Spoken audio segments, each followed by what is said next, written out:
Hello. Here we are. We're trying again. Yes. Where's the projector? Under your bed or by your bed. Probably under your bed. Somewhere over there. Alright, I just told Becky that you were going live again. Alright, hold on. I gotta go on a different account.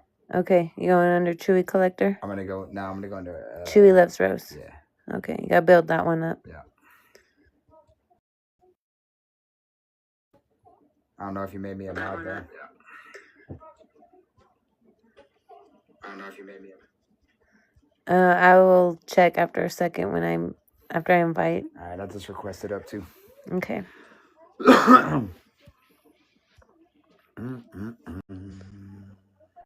Who's love that? Alright.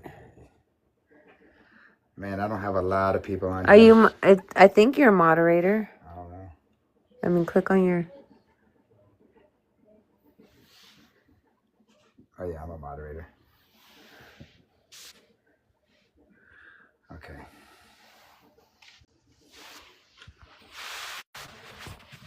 Hey, Kiki, welcome in. How are you? Yeah, I don't have a lot of people on this account though. Krista, Princess, Audrey. I don't know if I have Pony on this one. Oh, well, I know I got her on this one, so if she gets on, she's going to have to follow you on that one. Yep. Yeah, I can't share it with a lot of people on this one.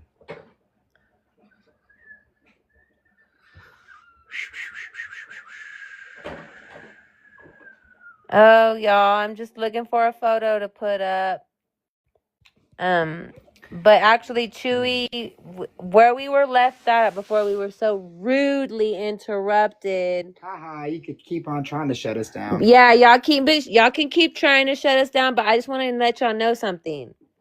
I got my account back, and guess what? I'm live on it right now. After it told me that I could go live after the 3rd. So good luck trying. Y'all can try again. They got my account for 4 days though. But whatevs. I don't care. That's why I got backup accounts. You try to silence me, but you can't. Garbage ass people right here. With a little fake doll. Yeah.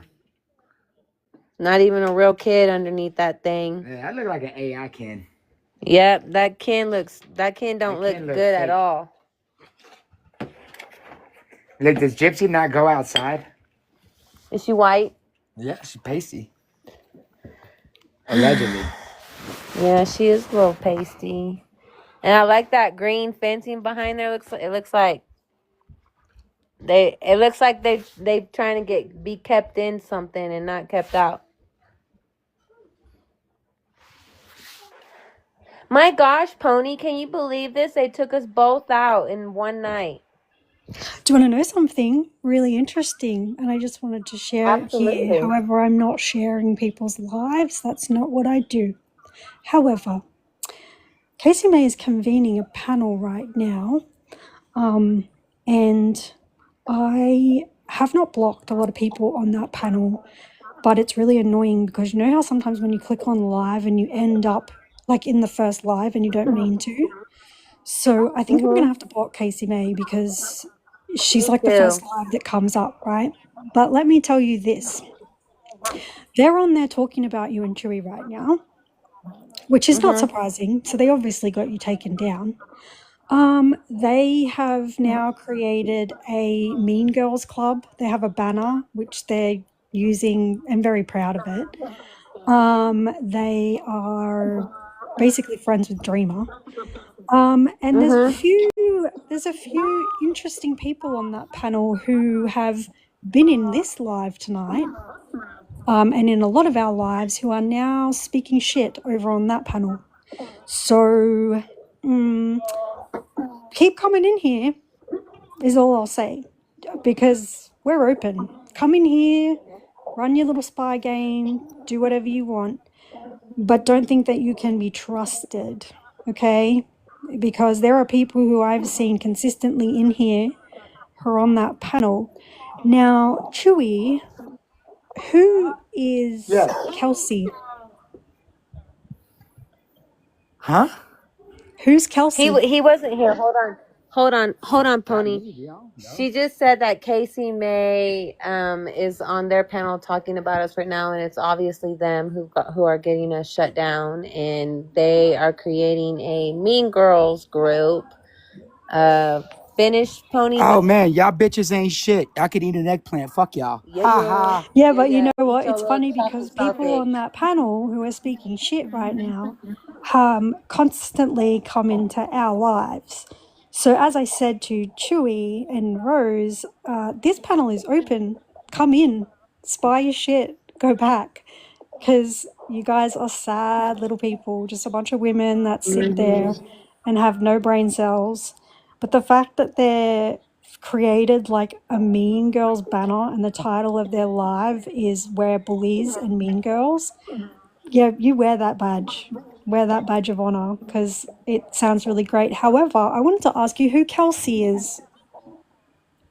We don't know who that is. Oh, you don't know who a Kelsey is? Sorry, I thought that she was, no, I'm messing her up with somebody else. But yeah, they're over there and they're making derogatory comments.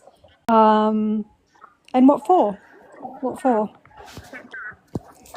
So every time that I see the people on that panel come in here, I'm just going to laugh because I know that you're here to spy. Well, I have you as a moderator, and I was just telling Chewy, I'm like, he's like, I don't block nobody, and I get that, I understand that, but like, nah, fuck that, dude. It's not worth it to have to keep making email after email and rebuilding up my account over and over and No, trying to get the and you know what? benefits just We're not, because they want. And like, nah, fuck that. Block those motherfuckers. because that's all TikTok they've shop. got. That's all they've got is bullying and try to take things down. We don't try to take you down. Prove who you are. See, We love you that's going on panel and the talking shit that about makes it. me laugh. That's the Because you shit that prove makes to me laugh. everyone, Is like you you're could such a little bitch that this is like, yeah. Oh look, I'm so tough because I got your account stopped. Emails are free, yeah. stupid. And then they want to Dumbasses. talk about like kids and stuff, but yet they're over there talking about kids. So it's like you guys don't get to do See, look, stuff. random chick. That's what I don't understand. Random chick is on panel with them doing that shit, but her husband CJ is like, I don't I've trust been random in chick this as for far as 2 I can years. throw her And I mean, now. I really like CJ. I really do like No, CJ, but yep. CJ, why is your girl on over there with CJ with Bree and all them? Like, why CJ? Why is your And girl I over there lost doing that shit? respect I for thought y'all random was chick. anti-jip. I lost all respect for random chick because I would be on lives with her and talking about stuff, and she consistently says that she's not about the drama, that she has a radar for TikTok Hannah's bullshit, on there too. What the and she fuck? doesn't believe in that stuff, but yet she's over there doing it every time. So it's like, girl, I don't believe you. So yeah, I random mean, girls all we're over doing is there. talking about Gypsy and going over her medical records and like, I mean, we just was like, okay, Lady Starfall is over here. Why? Because I can't see the comments. Okay, I gotta change my photo. That's what I mean. It's just like, why? Because you got nothing better to do. We're actually talking about case stuff and real life stuff. Yeah, no, it makes them. It gives them a sense of power because they're fucking losers, dude. Like these are the kind of individuals that, if you don't agree with them, then they call you names because they don't have a valid argument. These are the type of 100%. individuals that'll fucking throw rocks at people and then call the cops. Bitch, look, bitch made. That's what that's called. Bitch made. Call to serve. Casey May is over there in her panel right now talking shit about us, and they're the ones who's been mass reporting Chewy and myself, and like Dreamers in Chewy. there. Hey, hold on. You want to know what Chewy's violation was for? nudity. And body exposure. And none of that was going on, and he got his thing banned. So they're over here making up stuff to get our stuff banned. So look, again, projecting. I'm just saying, if y'all want to go over there and report her live, I wouldn't be mad at you. No, but you know what? Let them, because that's the thing. We don't get them shut down because they sit on the panel and prove to the public who they are. You know, so let them look, go. I didn't block anybody for a very long time or none of that stuff because I was just like, look, man, I don't fuck with y'all. You know, you can do whatever you want. I don't give a shit. Emails are free. But, you know, now, you know, it's getting a little absurd and they want to continue to act like they're tough online with all this keyboard warrior bitch shit. Breeze people are on Casey's panel right now. It is Casey, Elaine. I just saw her talk about Chuy and Rose. Hold on. I heard them. I saw them talking on their parenting and their kids. So complete double standard. It's absolutely bullshit. Don't come in here. Look, there's Amy Bones. Who else is on there? TikTok Hannah. She loves coming up on here. It says Petty Betty, TikTok Hannah, Vicky Case, Kelsey, Random Chick, I'm That Bitch, Amy Bones, and Miss Gremlin something. And you know what? I don't tell people what panels to be on. I'm not saying if you're here, then you can't go over there. I'm not saying that. But I'm just saying, don't defend this bullshit. For Casey putting on makeup. And I didn't say I was going to report y'all dumb bitches.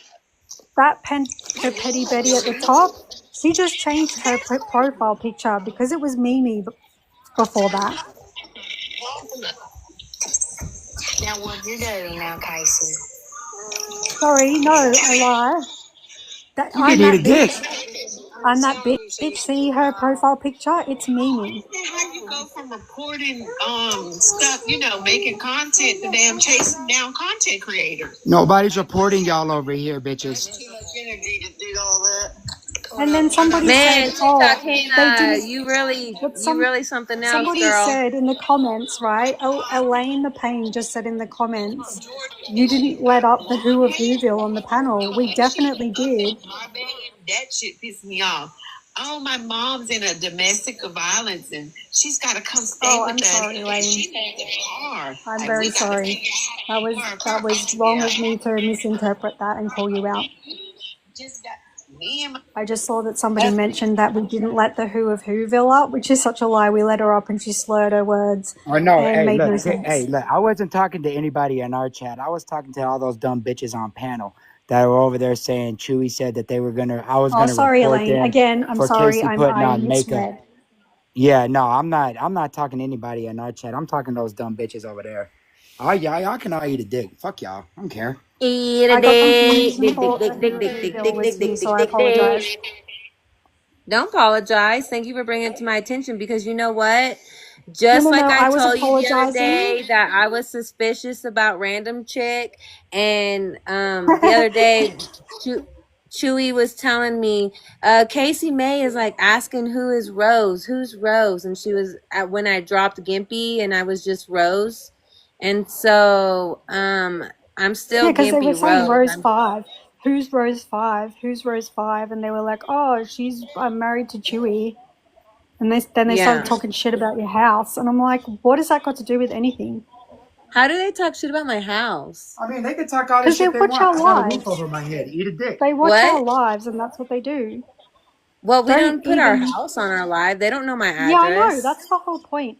And no, when I was saying sorry, I was saying sorry to Elaine the Pain because I read a comment that wasn't hers, and I apologized to her because I called her out when I shouldn't have because I misread what was written. So I just want to apologize to her for that. I mean, look, they could try to talk shit about a house all they want. That fucking don't mean shit. Who's that on the Mean Girl I ain't crew? trying to impress none of these. That's Petty Betty. That's their new banner. Can you see it? That's their new banner. Oh, Petty Betty Mean did Girl Mean crew. Girl. The Mean Girl crew. Like they're actually, you're welcome, Elaine. I appreciate you accepting my apology because that was not good behavior. So thank you. I mean, look, all it is all barking and no bite. These bitches ain't shit. Yeah, and look at her tag. I am a mean girl bully. Girl, that's not a flex. Why'd I bring you up, Whoville? Because look you're at in here her again, just being and an her idiot. bald Go away. spots. I mean, I don't understand why they even care what we think. Like, we're just talking shit about Gypsy. I don't understand why they gotta like Because care. they're all drinking the Kool-Aid with Bree and Dreamer, and they just love it. That's all they do. Let me hear what they're saying right now. You can't find somebody else to go watch.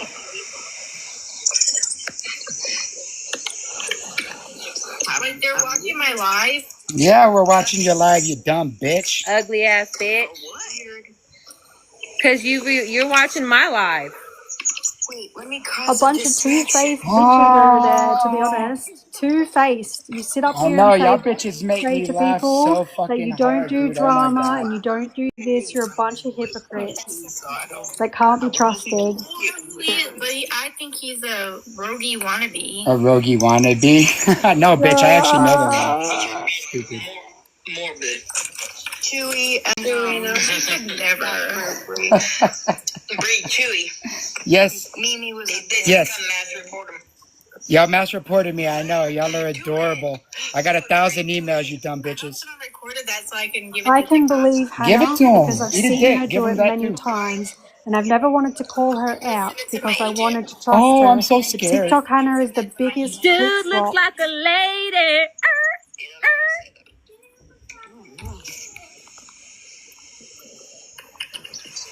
I thought we were all supposed to be coming together. That's what I thought too. I thought we was coming together like butt cheeks And you said, know TikTok what? I'm Hannah. so glad because I'm not telling anyone to join or not join anyone's panel. What I want people to Hannah, see what you in these doing over there, comments Hannah? is what they're doing. They're lying and they're two-faced, and I want people to see it. Not on this side. He's got so many. But they are inside. There was no side, but there is. Rose 5 now. There's more than one. There's more than two Vicky sides. Cass, get out of my side of the world, you Hey, hypocrite. We don't want you hold here. on. We don't First claim off, you. I'm gonna turn this shit down because I already know what these stupid bitches are trying to do. We need to go back to talking about the case because that's what these dumb bitches are trying to do. They're trying to distract from all this shit. Yeah, Exactly. so let's watch the act. Miss Gremlin, like, so two-faced. I know, that's so funny. Amy Like, y'all Bones, bitches aren't chasing tough behind the clout. screens and all that shit. Eat a big old fucking fat one, y'all. Fuck y'all. Y'all And see you all know that? I'm what? about to block all these I dumb have bitches right here. seen And that one in the I've big screen seen looks like a Casey dude. May's views drop from in the hundreds to where she is now at 66 because people are clocking her shit and they're not in there anymore. And I've seen her come into people's lives now because she's she wants to be garbage. relevant. She's garbage. She's just trying to be with Bree and Dreamer, and she's turned into garbage. Yeah. So let's do the Lady Starfall. I want to see. Yeah. And by the way, I'm pretty sure I've seen this document before. It's an old one, but I want to be sure. Yeah, no, it is an old one. Oh, okay. It's from 2007. Hold up. Let me get my laptop.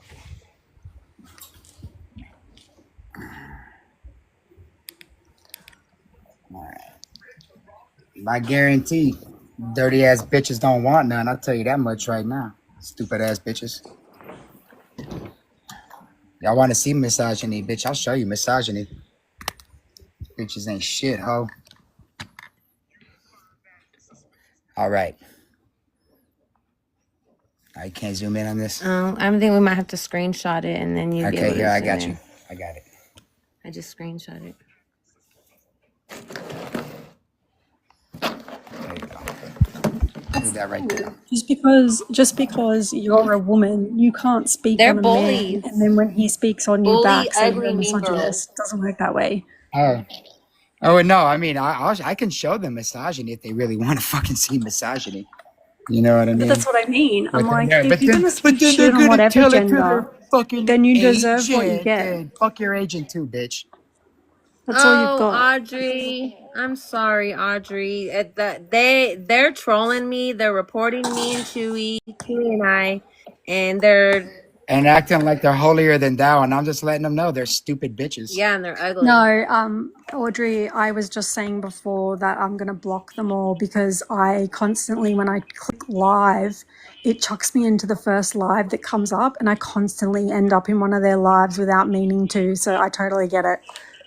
That's mean, how I Casey stumbled on May, it. like, I you know wasn't looking what? for it. Damn. When I wake up in the morning, Casey May is literally the first one on Yep. live that I see every She goes fucking and picks up morning. her kids while she's on TikTok. She goes to What like a kids Yeah, are she loser. can do whatever hidden she wants on what TikTok. she's I Well, I don't got. give a mean, Yeah, shit. but Fuck that bitch. I'm tired of talking about them. all right, I'm cool. tired of Yeah, I talking about agree. these stupid bitches We're better because they're than taken from the topic. that. She can do whatever the fuck she wants. I don't give a shit. Go choke on a dick. Do you see this right here? Gypsy is a 13-year-old, 6 month, 7 day. You see that? You see? Hold on. Sorry. What is Hold on.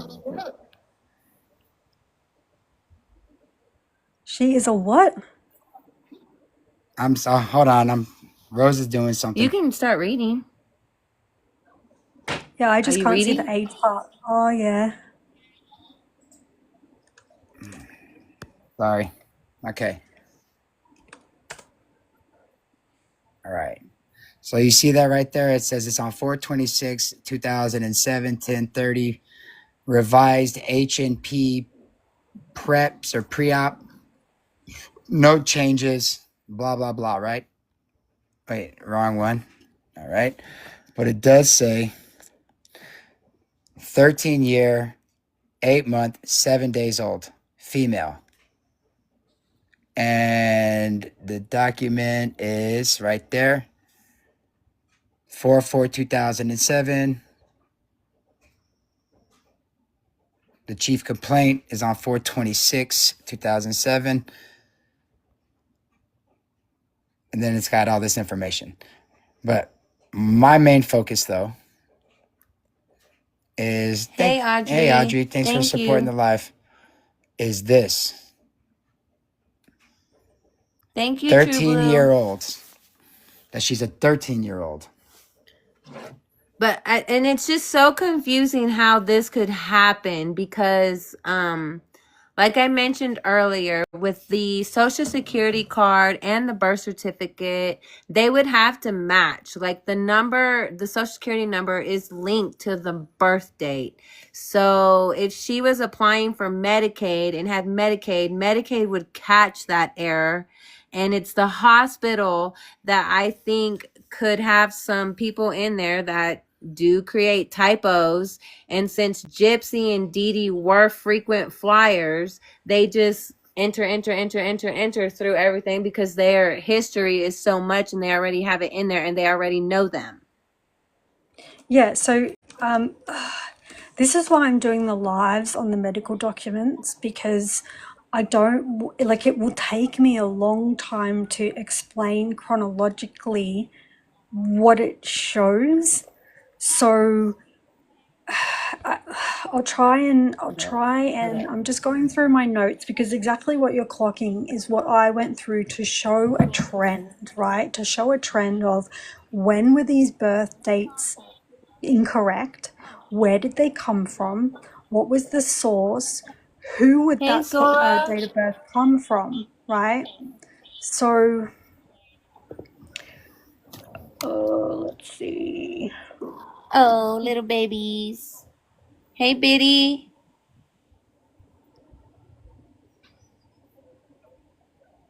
Hi, Lyrical. Welcome in. Keep going because I'm in the wrong file. I'm in the file about Mommy Dead and Dearest. I'm in my wrong file, so just keep going. Do you mind if I just start reading it from like the top? Yeah, go for it. Okay, so it says, chief complaint. Gypsy is a 13-year-old, 8-month, 7-day-old female who came to the clinic today for pre-operative evaluation. She is scheduled for dental rehabilitation by Dr. Lowe on 4/26/07. History. nearly 14-year-old female with a history of dental, and then the arrow covers it up.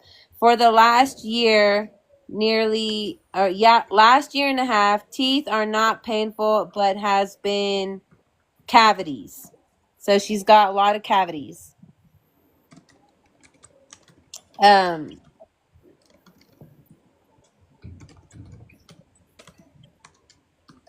Past medical surgery, birth history, PT, something, care for New Orleans, where most records were lost after Hurricane Katrina. Gypsy is paraplegic from birth and in a wheelchair. Now, I just want to say something. Like, just because there's a medical record, it doesn't always necessarily mean that it's correct. And it doesn't mean that it's incorrect because the person, the mother, gave incorrect information. It is incorrect because an employee in the hospital has not done their job correctly, and they do make lots of errors all the time Yeah. in the medical Yeah. field. And I'm sure every 100%. single one of you have been a victim of the medical field getting your information incorrect in one point or another. Okay. Like, So it just happened. this is why I'm doing the lives on the chronological timeline of events, because this is one of the first pages of 200 plus pages of medical records. So you can take that page and you can go, okay, the narrative is that Dee Dee changed her date of birth, that she forged it to, whatever. And then because it fits the narrative, right? But if you look through all 200 pages between 2000 and 2007, you see a bigger picture of what's happening. So what I'll try to say is this, just to break it down simply right now and as quick as I can for Chuy. So Sorry. when you look at it, I'll also answer the paraplegia and everything in my lives as well. So let's take away the narrative completely that Dee Dee forged this stuff, okay? Because there's no evidence at all in these 200 plus pages that Dee Dee forged anything or that she's the one that gave this date of birth, okay? That's a fact, all right? So Gypsy's narrative has created this fact that because her date of birth records were wrong, that her mother then did it. But if we take that narrative away, what these records show is not that.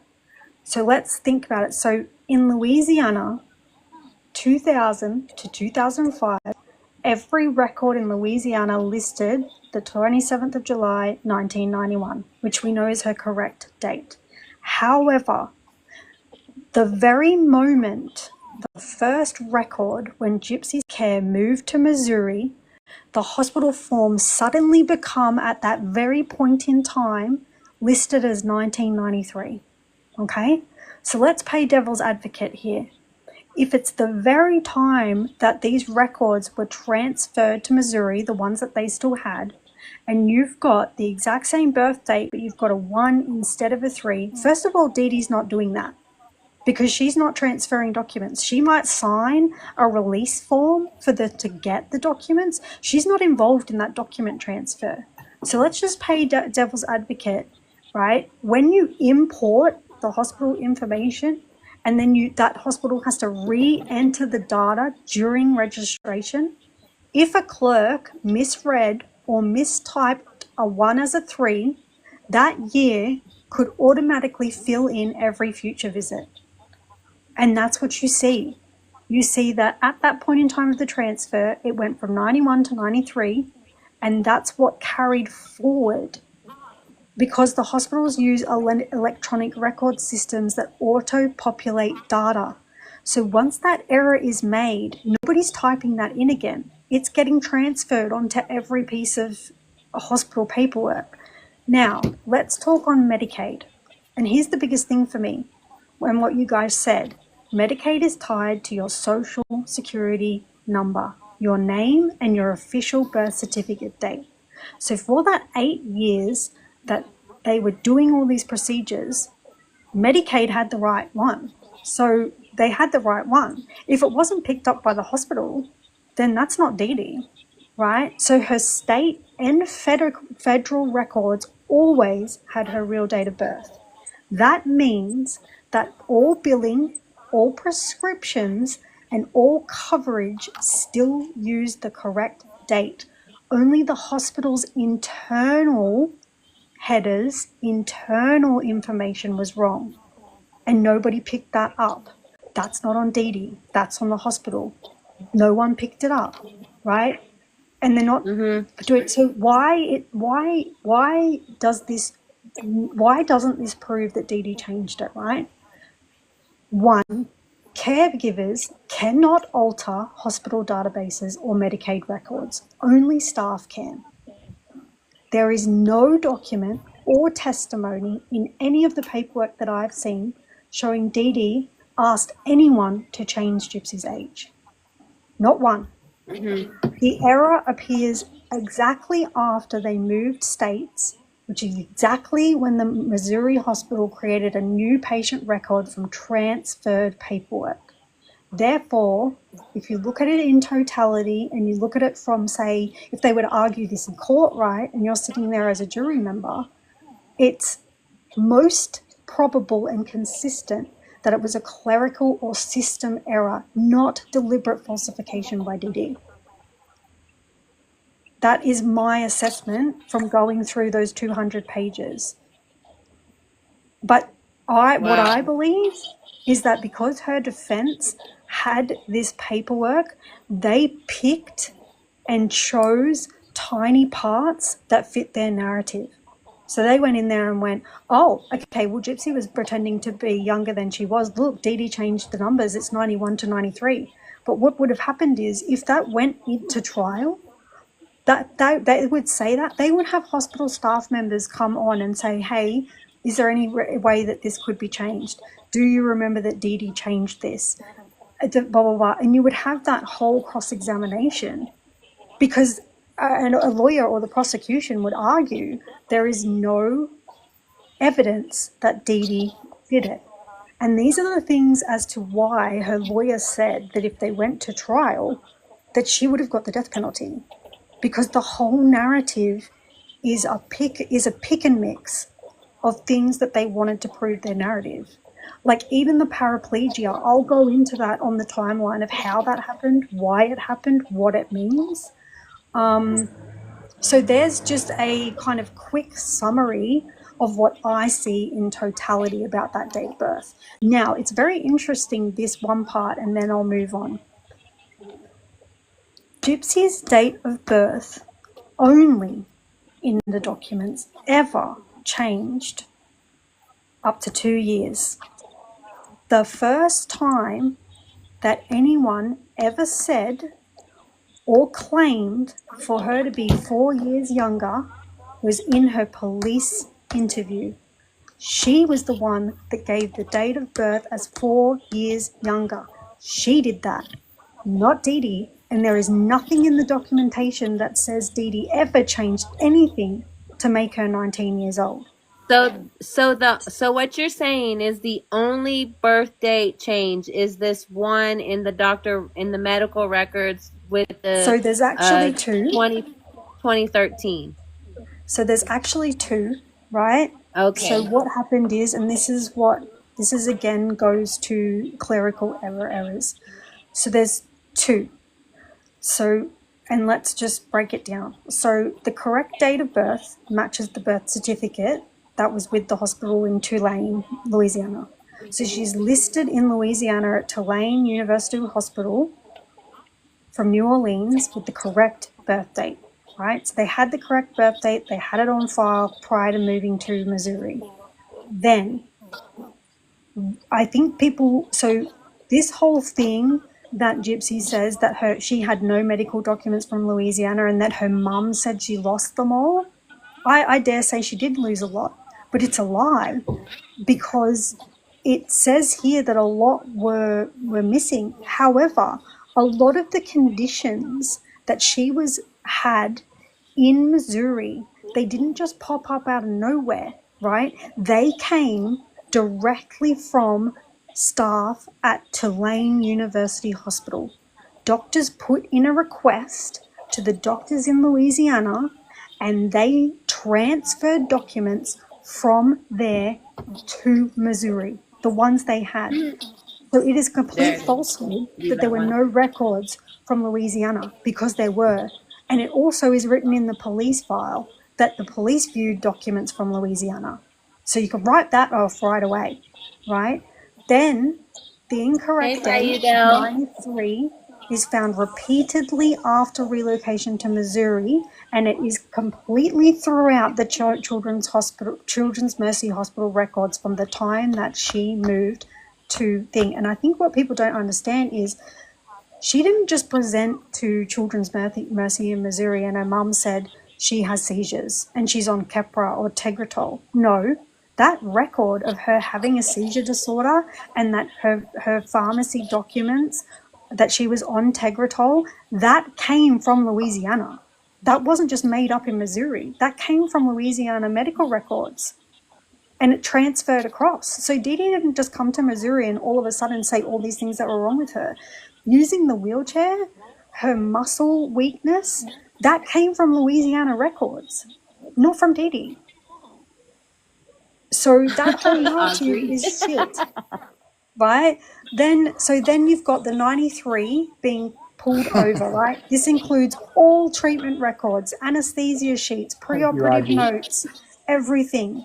Then you have one incorrect birth date of 92, which falls in the middle of 91 and 93. Jameson. But that record was that record with the incorrect date of birth, again, a 1 to a 2, was at the Children's Hospital in New Orleans, and it was in the emergency department record. So again, she's gone to the emergency department, which means they've had to make a whole new record for her, and it's changed from 1 to 2. There is no proof that Dee Dee did that. The 92 never comes back after Missouri. It's only 1993 after she relocates, and it is the same 1993 the whole time she was in Missouri in those up to 2007 paperwork. That's all I have to say. Wow, that's bizarre. And we talk about that Gypsy says that her mother forged her birth certificate and she had all these birth certificates with the different age. There's no proof of that. There is nothing in the case files or anywhere that they found birth certificates with different dates by Dee Dee.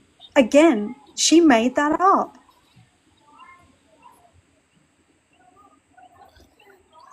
Anyway, sorry, I got a bit passionate. No, that's perfectly fine. That's you know, that's one of the reasons why we value your opinion so much. I mean, so I guess I'm not being biased, but all I'm saying is that I'm very evidence-based, and when I look at the evidence and I take away any narrative that's not proof, there is nothing in those medical records, number one, that say ever that Dee Dee changed that date of birth, and there's nothing in there that only came from Dee Dee. They never did any testing. They never did any operations that weren't medically, tested for, that the doctors themselves viewed. Nothing that was done to Gypsy just came from Dee Dee's mouth. Nothing. hey, real quick, I just want to tell everybody, go follow First Lady Rose. That's Rose 5's backup account. We're trying to get that one built up to where we got over, 50 followers, so she can go live on that one. Because as you can tell, those that have been with us over the last 4 sessions, that we are getting mass reported. We're being harassed by Breeze minions. By these dirty bitches. by And bro. yeah, the FBI is afraid of the CI, Audrey. Yeah, and so they're trying to shut us down because you know what? Gypsy is losing 1,500 followers average, okay? Average every day. You know why? You know why? Because there's a bunch of middle-aged women who like to get on this app and talk about Gypsy Rose. And we get on here and we expose her and she's losing followers and it's just pennies to her. But that's okay because one day she's going to be exposed on a big mainstream TV show and then everybody's going to know the real truth. So y'all just wait for that. And can I give you a little... Hold on, Pony, hold on. I'm sorry. I want to talk to somebody that's in the comments right now. Leanne. This is Chuy for President Chuy. President Chuy. Hold on, wait, hold on. Look, okay, so we were talking in the comments, and I don't mean any shade or nothing because we're reading through texts, and like, hold on. I know that the things that we were saying back and forth can be misinterpreted through the texts and stuff like that because you don't get verbal context. So the whole point that I was trying to make about Ryan is the video that was posted, the things that were stated in that video specifically only. Okay, that's all it is. Okay, yeah, right. We were arguing about Ryan. Okay, so just specifically in that post only, the things that are being stated, you cannot use those to base whether or not you believe Ryan is racist or not. Now, if you have evidence of all these other things that he has done and stuff like that, absolutely, if you have a compilation of evidence. But what I was trying to say, and in a polite way, I might add, I'm not trying to be rude. I don't think that with a third party reading somebody else's messages can put the proper context that was being used in that message. It is an assumption. And so basically Ryan, in my opinion, could have been stating because Gypsy was in jail and jail is racially segregated. He could have been using that as to throw shade on Gypsy by saying, hey, Gypsy, I got all these black girls hitting on me. I'm a handsome white boy, or he could have been stating, I got these effing black girls, you know what I mean? So it really depends on the context that he was using. And in my opinion, a third party is not able to make a proper assessment of that. Only Ryan knows. Now, on the other heap of evidence that you said that you have come across, I don't follow Ryan that much, so I don't know. I would say that you would be able to make a fair assessment based on what he has said in his past and the remarks that he has made. And so, yes, but this isn't about Gypsy's crew. This is just Leanne and I were having a discussion. Okay, awesome. It's really, really difficult to convey, things like that through messaging because it can really get taken out of context. And I'm really glad that we're able to come to an understanding because with all the other shit that he said, I agree. Absolutely, you could make that assessment.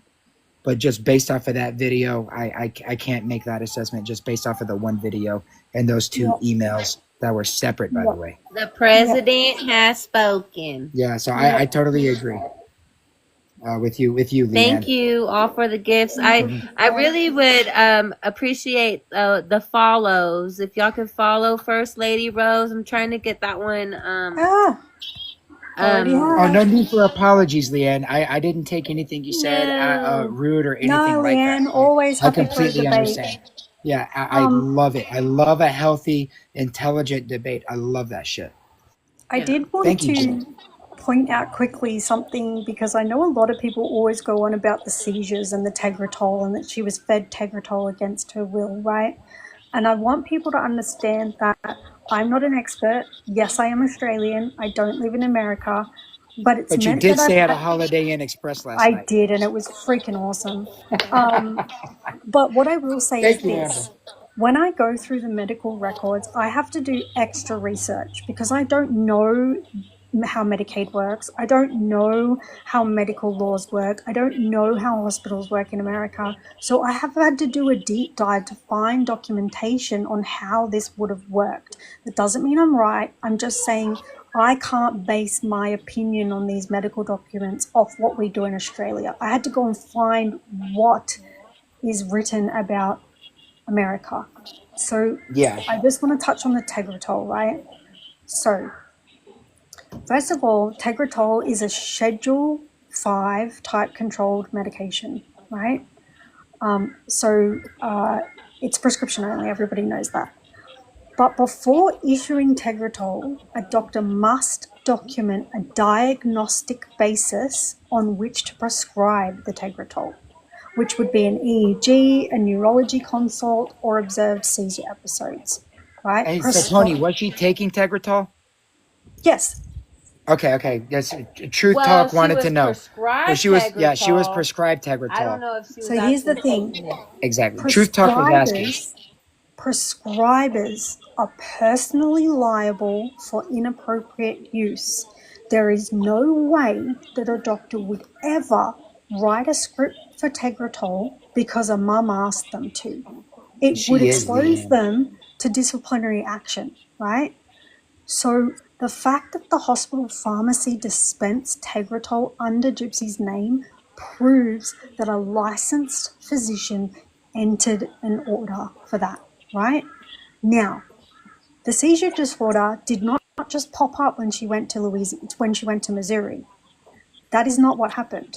She didn't go to Missouri and suddenly go, oh, my daughter has seizures. No, the earliest record of her having a seizure disorder was in 2000 in Louisiana. 2000, 5 years before she moved to Missouri. And it lists seizure disorder. And then by 2002 to 2005, multiple hospital documents list Tegretol in her active medication list. A 2005 admission explicitly names Dr. Afric in neurology as the specialist managing her seizures. Those are all internal medical entries. Dee Dee could not create, nor would she sign off on them. Now, pharmacy and insurance controls. Hospitals verify each prescription against a licensed prescriber number. So Medicaid billing, when they bill with the Medicare, would cross-check the NPI, which is the National Provider Identifier of the doctor, and the ICD, which is the diagnosis code, for example, G40, for epilepsy. If the diagnosis field, as in that diagnosis code that has to go to Medicaid for them to pay, doesn't justify the drug, reimbursement would bounce back. Now, what would justify the drug? The doctor having done tests and other things to verify that the child needs Tegretol. Dee Dee cannot simply walk in and obtain Tegretol for 8 years by just claiming that her daughter had seizures. And she had seizure medication for 5 years in Louisiana before they went to Missouri.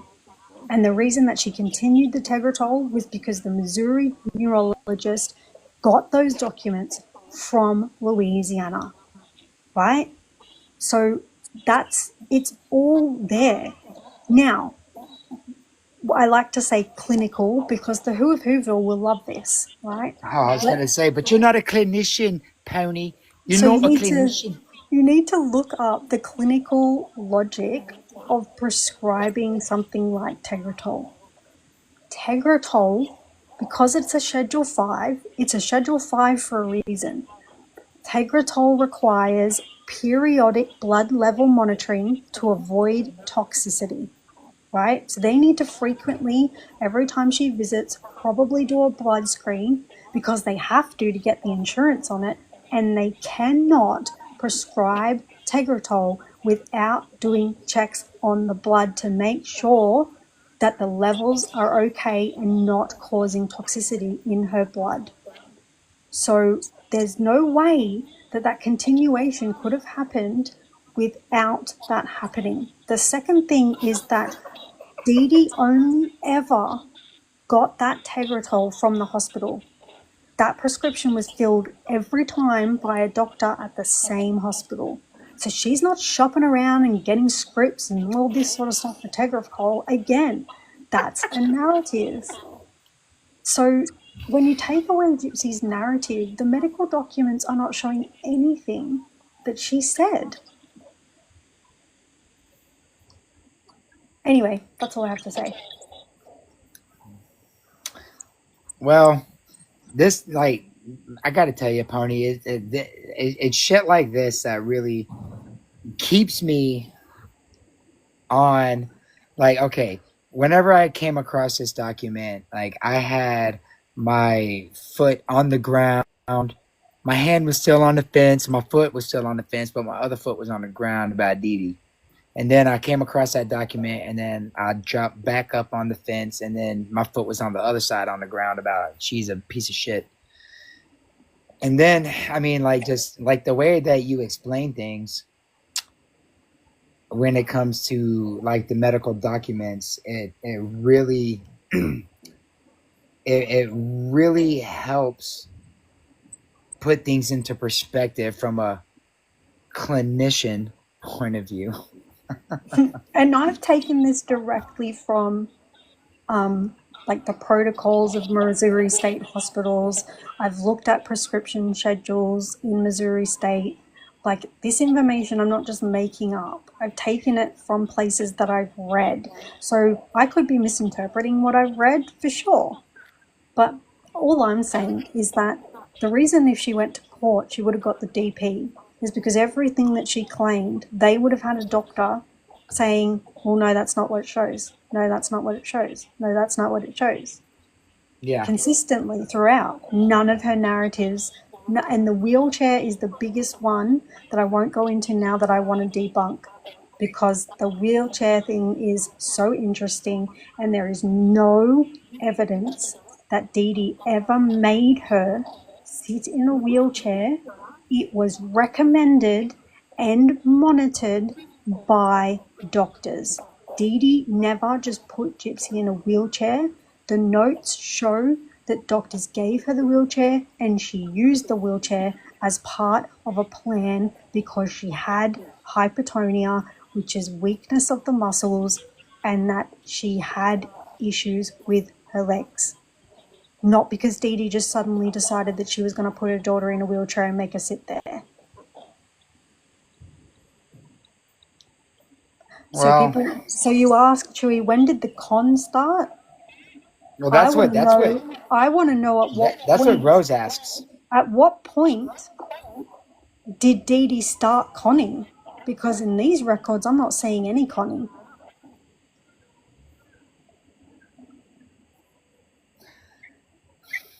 And when the con did start, how old was Gypsy when it started? Because from 18, and that's her whole narrative again, around her saying, oh yeah, but my mum had power of attorney, so once I turned 18, like, she was signing for everything. Well, that's been proven to be a lie. She never had a power of attorney. And you know why she's saying that? Because at 18 years old, when she was going to the hospital, she was the one saying she was sick. She was the one getting medical appointments. She was the one getting all that. Her mother had nothing to do with it because legally, her mother was not allowed to be in charge of Gypsy's healthcare. So she had to say, well, my mum had a power of attorney, so that's why. And when it proved that she didn't have a power of attorney, it was like, oh, well, she made me believe I did. Yeah, that's your narrative. There's nothing in evidence that says that. Okay, hold on. I'm glad an ounce of Jameson is in here, because an ounce of Jameson sent me some shit earlier that I am trying to go to our messaging. How the fuck do I do that? Okay. So I guess the ending of that is, in my opinion, based on what I've read, there is no realistic scenario in the US medical system where a person, especially a child, could stay on Tegretol, a Schedule 5 drug, for 8 years paid by Medicaid solely because a parent said, my daughter's having seizures, give me Tegretol. It's absolute bullshit. You remember that article that we were reading yesterday that 1 ounce of Jameson sent me about? Remember, it said that Nick's version was that Gypsy would hold Dee Dee down while he jabbed her. She sent me the entire article. And Wow. it's okay, so it's the shit that you're saying and shit like, my awesome little spiders. And that's not shade, y'all. That is a fucking Game of Thrones reference of people who have a wealth of knowledge. Or someone really. Okay, so like, oh shit, Dreamcraft Corner. Yes, I got mentioned in a post by Dreamer, y'all. Oh, I'm so honored. They don't Okay, like these I can't medical wait. records, do they? Oh, dude, I can't wait. I can't wait, dude. Oh my god, this shit like this makes me laugh. They think they're gonna hurt my feelings talking bad about me, dude. You should hear what I call myself for eating a chocolate bar. Oh my god, dude. Okay. Anyway, so I got all of this, and I would like to read it because it's shit like this, and the shit that you. Oh, I know she's loving her Chewy. The shit that you say, the way that you explain it, the way that the other women on here describe, their perspective about Dee Dee and the things that she was doing in order to care for Gypsy, it really helps me think about, Dee Dee in a different light, and it helps, Now, I want to say something that really blows Gypsy out of the water here, right? So in her police interview, and she's always said, my mom said I was 4 years younger. Now, this is the best part for me, because Gypsy, you're a fucking liar. During her interview, and we've all seen it with Detective Hancock, she stated she was 19 years old, right? But if you look at that video, she's wearing a hospital bracelet, isn't she? Right? Because they took her to the hospital to check her over, right? So she told Detective Hancock that she was born in 95. Now, hang on a minute.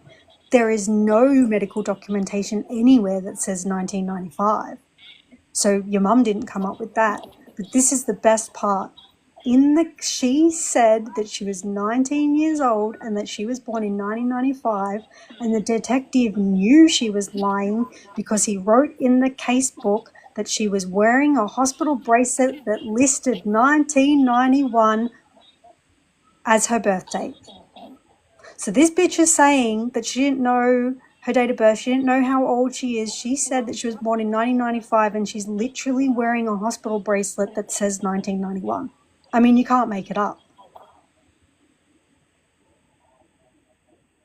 Oh shit. Hold on. Oh my god, this is so funny. Hold on. Look, Dreamer just posted this shit onto her account. And look, this is all fuck. Hold on. Dreamer just posted this. I got another sit down. I gotta figure out how to turn your fucking camera on. Okay. Nobody cares about your sit downs, mate. Damn, how do you turn this shit on, dude? I know. Okay, hold on. Here we go. Effects. Oh, here. Go over there. Turn on. Okay, here we go. Oh, goddamn. Watch this, y'all. Watch this. Rewind it. I am. It ain't a desert no more. It ain't a desert no more.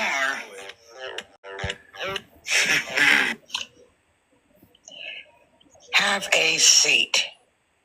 Have a seat. You're not obsessed with me, are you? I mean... Oh my god, I love you so much, Dreamer. Look at you. Taking my videos. The ugliest thing we've ever seen. Twisting them. Just like y'all do. That's exactly what y'all do. We just learn from y'all. I don't want to hear this. Low for you to be obsessed with. And ugly. You're very pathetic. So are you. It ain't a desert no more.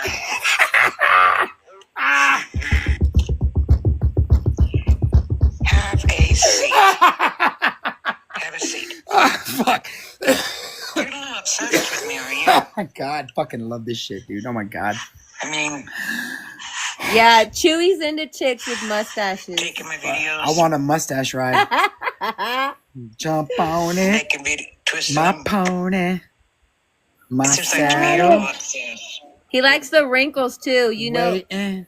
I'm a little old for you. No, you're not. Right on To my be alley, obsessed Jimmy. with.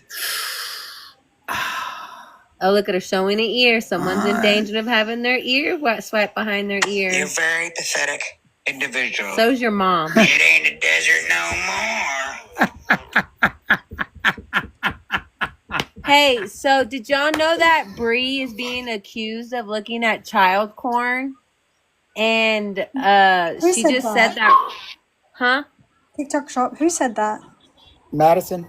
Zora. She's saying Zora is accusing her of looking at child porn. Corn. Yeah. You know, replace Corn with a a C P. with a P. Look, if you go to my stories on President Chuy, you will see the story. I posted it from Madison. Oh, see, all I would have to see is the receipts of why she says that. Yeah, you look, but look, this is why we try not to get involved with all the TikTok drama, but you know, bitches want to try to run their mouth and talk shit. So, you know, I'm not going to even be like, oh, that's why I said earlier, Pony, let's quit talking about these dumb bitches because they're distracting from what we really could be doing. Cause that's the whole point that they're trying to do is get us charged up and get us going. Plum Cray Cray, I wasn't able to get it on screen record because both of my accounts are on this live, but I just went into my room and I listened to what was going on in Casey May's live, and Bree just so happened to be like, so do y'all know that I'm being called out for Do y'all know that I'm being called out called out people? for watching child porn? For people are trying to say that I'm watching child porn. That's so weird. That's so weird. Well, It you know wasn't that me. she It was got my little caught friend out. on my You know that she forehead. got caught out on a live, like literally it's evidenced because she pulled up her laptop and in the search history it was clocked that she had like corn material, and then she quickly Ew. shut it. She Bree quickly did? shut it. This is verified. Yes, it wasn't child, but then Oh, I what thought she it was tried old to lady. say is she tried to say this was her, and you know what? It could be true, it could not be true. I'm just saying what she said. She said to everyone that she bought the laptop or got the laptop off someone else and she didn't clear the history, so it wasn't her history, it was the previous laptop owner's Yeah, history. I would say that too if I got caught with some. Yep. And it was literally on a live and clocked. People saw the screen. It wasn't just made up. She is a predator. I believe it. Yeah, it was an old chick. That's what I thought. That's what I thought it Oh, was. It that's was it. like It a was really women. It was old person. It was It was women Dreamer. older. It was older She was, women corn. yeah, It she was was watching older Dreamer women. work that pole. Yeah, 100%. That's why it was older women corn. Oh, don't say that about Karma Collector, Becky. I know what you're saying. I'm just joking. Say what in the But what? yeah, so No, she said about Karma is a bitch because it got her back, but it's not. I know what you're saying. That was good, huh? That was funny. Are you talking about Big Back Bree? I heard Yeah, back. big back. so I guess Well, which one's big back, Bree or Casey? Oh shit, son. How about I live stream my own live? and I guess like just a little bit more on the date of birth, right? This got me too, is that in Gypsy's belongings that they seized, her bag, what did she have in there? She had a bus pass with her correct date of 1991, and she had her birth certificate with a correct date of 1991. So this bitch knew how old she was. And the fact that she's still lying about it in the interrogation after her mother is already unalived proves that she was telling people that.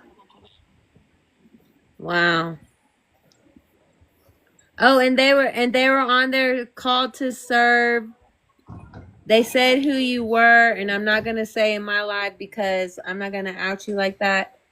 But just so you know, I heard them say who you used to be, Me? and no, they're talking Oh. about. They were talking about called to serve, Oh. and before Bree said she's being called out. But and this is the verbiage. She said, I'm being called out for looking at child porn. How about saying I'm being accused of looking at child porn? You know what I'm saying? And so Pony, when was that video that you're talking about? Was that recent or that was a long time ago? Because No, this was like a year ago or something, a while ago. Oh, okay. So I'm wondering what the accusations are towards her for whoever is making these claims. I guess we may be playing telephone again. Do you want me to? Oh, I was like, you want me to put him back on? But no, I'm not gonna. I mean, I'm not gonna. Look, it's like Inception. You see that? It's like a window inside of a window. Or is that a fractal? That's a fractal. That's what that shit is. Oh man, we're doing TikTok fractals, y'all. Oh, Schnapple. Damn, son. Oh. But hold up, is it gonna work with this or no? I don't know. Probably not. What are you doing? I was just gonna put on another photo and. Well, we can't see the comments. Oh, you're right. What's this one? I need the comments. How about? No, can't see the comments. No, can't see the comments. Sorry, guys. I'm gonna change this one. Oh, these people are bonkers, y'all. I cannot believe that that's what I mean. These people so are they acting literally this sit way over there. freaking They sit there for like 6 hours streaming other people's lives. I'm gonna throw on an oldie. Oh, well, here, stop. What do you mean? April 2024? Yes, 2020. Oh, 5. Jesus Christ, woman. What are you talking for? Don't talk to me like that. Is this it? Or is that mine?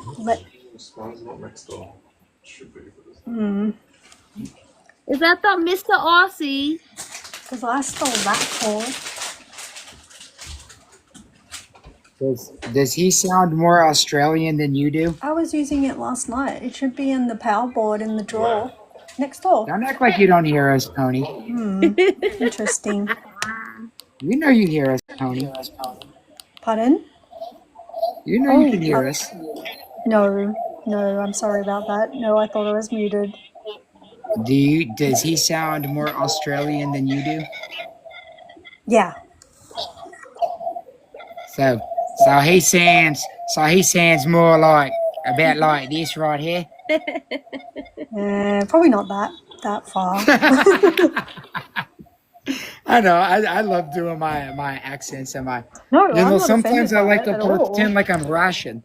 Whenever I was in Texas, I used to do vehicle state inspections where we had to do emissions and safety inspections on vehicles to make sure that they, it was safe for the road. And one time I was really bored at work, so I pretended like I was Russian the entire time.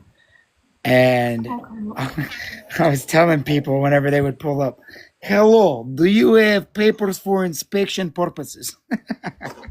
Hold on. Oh man, goddamn dude, shit was so funny. I used to have a blast doing all that shit. And then, wait, hold on. What's your accent? Where are you from, Becky? Becky. I'll try. Where? I feel like I could do a pretty good Scottish accent. Maybe not. If I talk to somebody from Scotland, they might get very upset. So this is why I need help with deep dives, because the only reason that I know so much about that the girl that faked her pregnancy and that her daughter's name is Bonnie Lee is because I was in live panels with like a whole panel of Scottish people just like telling everything and ripping this chick. So that's how I knew all the information, because I jumped in Scottish people's lives when they were going ham over it. Well, I tried to do. I see if can I do Irish. Let me see. Fuck, I don't know if I could do Irish. Irish is oh man, do New York. Okay, a people man, look, people be talking about like they. Let's see. All right. Y'all should hear him do me. Whenever I was in jail, I was locked up with a guy. I got a more proper accent now because I try to speak more proper.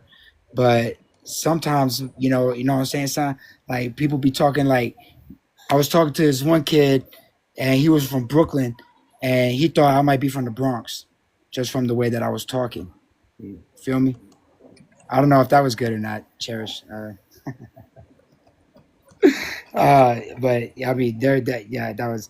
But whenever my Texas accent comes out, I mean, whenever I'm mad, I start talking like I'm from Texas, and shit starts flying off the handle, and people get really angry because I say words that were really. Oh yeah, forget about it. Um, like I started saying shit like from whenever I was young and the type of culture that we had back then and around that area. And a lot of people don't really understand, the way Texas culture is, and people, misinterpret things and it gets mistaken as, racism and shit like that because of the type of language that we use. And it's not like, with an A, not a hard R type shit. You know what I'm saying?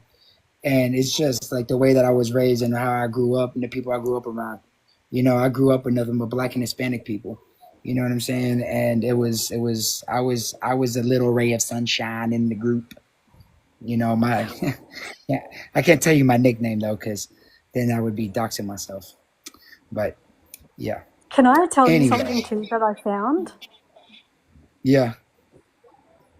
Just quickly. So Gypsy and everyone talks about the fact that they scammed their way out of on that flight from Louisiana. So I had a little look at what went on around evacuations coordinated by FEMA, the National Guard, all this sort of stuff. Went through the documents of Hurricane Katrina. Now here's what people don't know. Roughly 25,000 to 30,000 evacuees were flown out of Louisiana in the first week after Katrina. It was the largest single operation out of New Orleans International Airport, coordinated by FEMA, the National Guard, and the Department of Defense.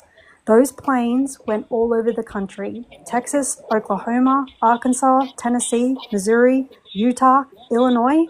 Missouri accepted several thousand of those evacuees statewide through shelters organized by the Red Cross and State Emergency Department to Springfield, St. Louis, Columbia, and Kansas City. Each received groups of evacuees by chartered flights or buses.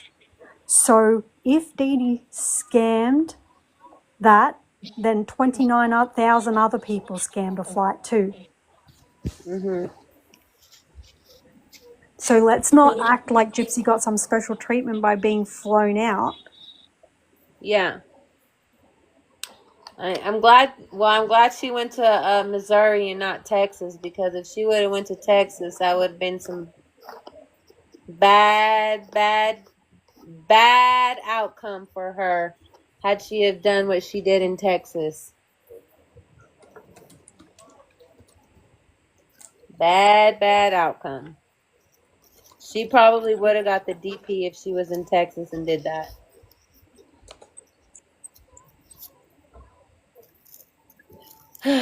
Well, I just don't know, y'all. I just don't know about these people and this girl, and it's wild. Wild what's going on over here.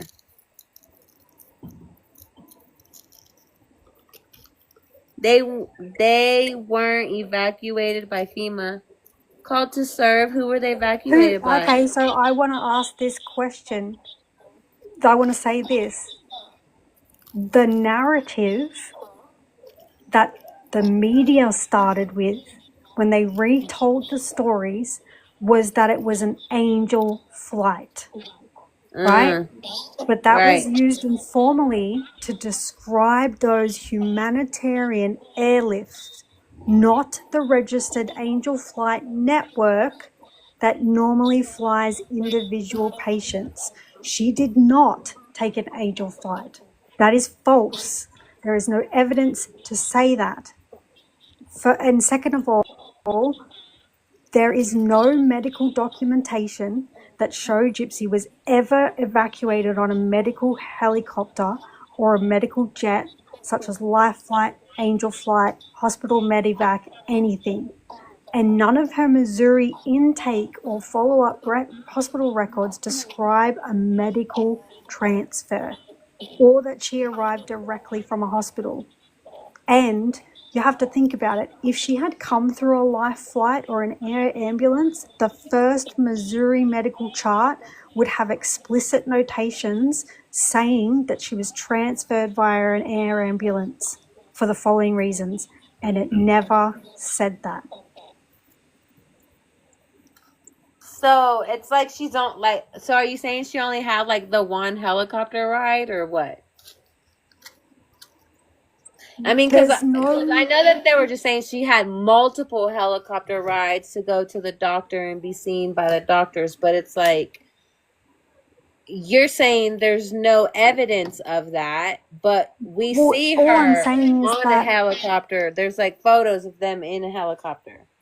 But in her medical documents, there's no mention of her being medically transferred by air. And if she was transferred from hospital directly to another hospital, that would be in the record of transfer. Definitely. We've had to use the helicopter like I think 3 times. Everyone's saying I'm wrong, so I could be wrong. Angel Flight is not government funded. Would anybody like to come up and have a healthy discussion with? Yeah, for sure, because I could definitely have that right. What is she's got wrong? Because it's really difficult in the chat. Yeah, come up, please, because I've missed it. Because again, this is why we do this, is to have, good conversations about what's going on. You know what I mean? And try to figure out, what's real, what's not real, what do we have evidence of, what do we not have evidence of.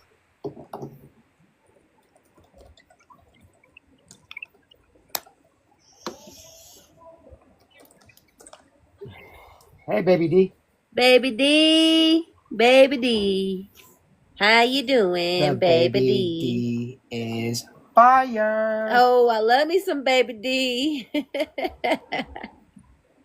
Okay, Cherish requested. Awesome. Then I can hear your accent, and then I can pretend if I know how to do it or not. Oh, yay. Welcome up. Right. Let me see. Shit. Where's my tapper so I can click off? Oh, I got her. Okay. Oh, it's right there. Okay. Welcome in, lovely lady. Hello. Cherish. Hi. Oh, that was so lovely. I love it. I know. Hi, I'm Cherish, and I'm from London. Oh, welcome. Oh, pretty Britty.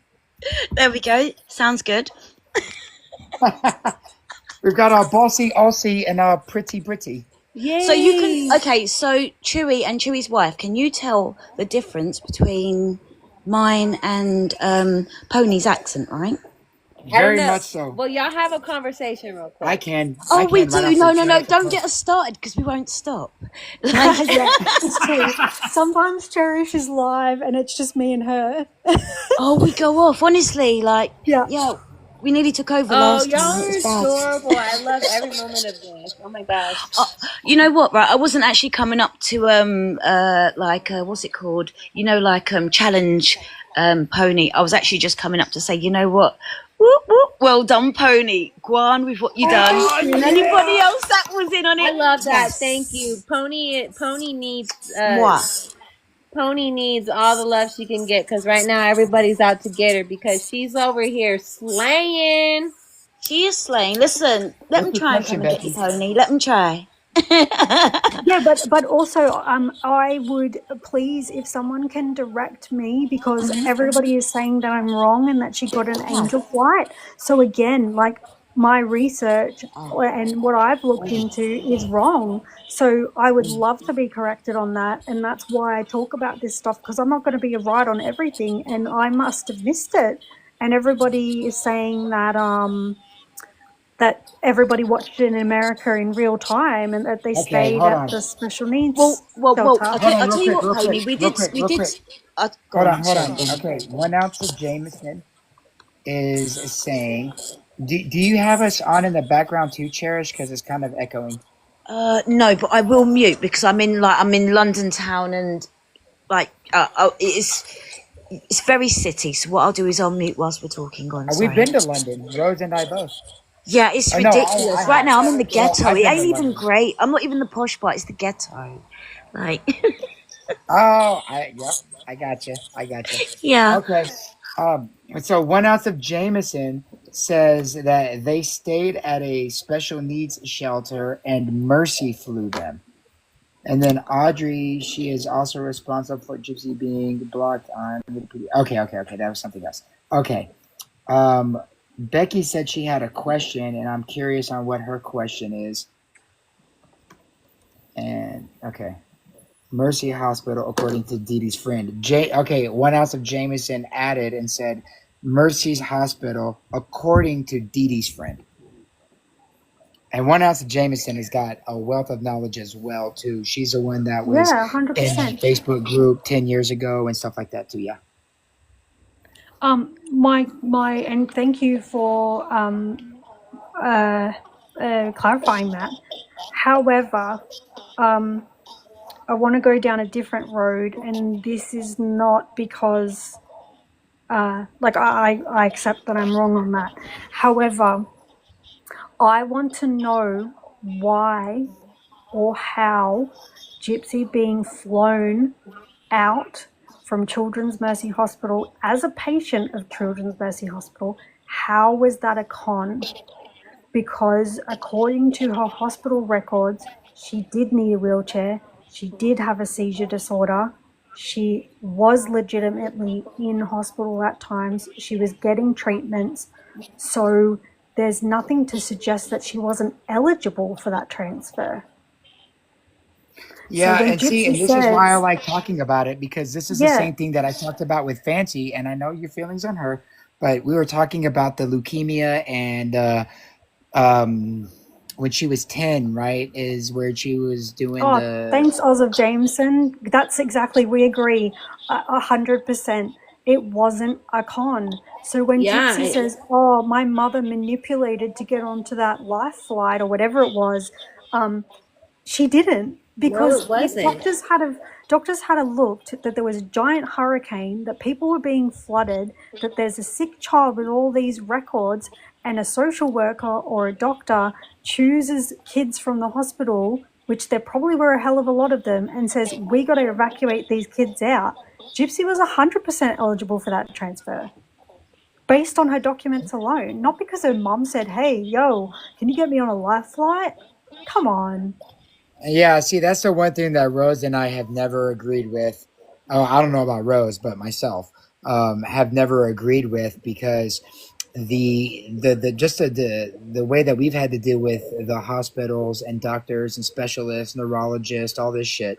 There's no effing way You I can't can scam yourself tell onto an I can angel tell flight. them that this is going on, that is going on, and they're just, and even in this state where the healthcare is shit, like they're still not like, oh, I'm just gonna take your word for it, there, good sir. No, it doesn't work like that. No.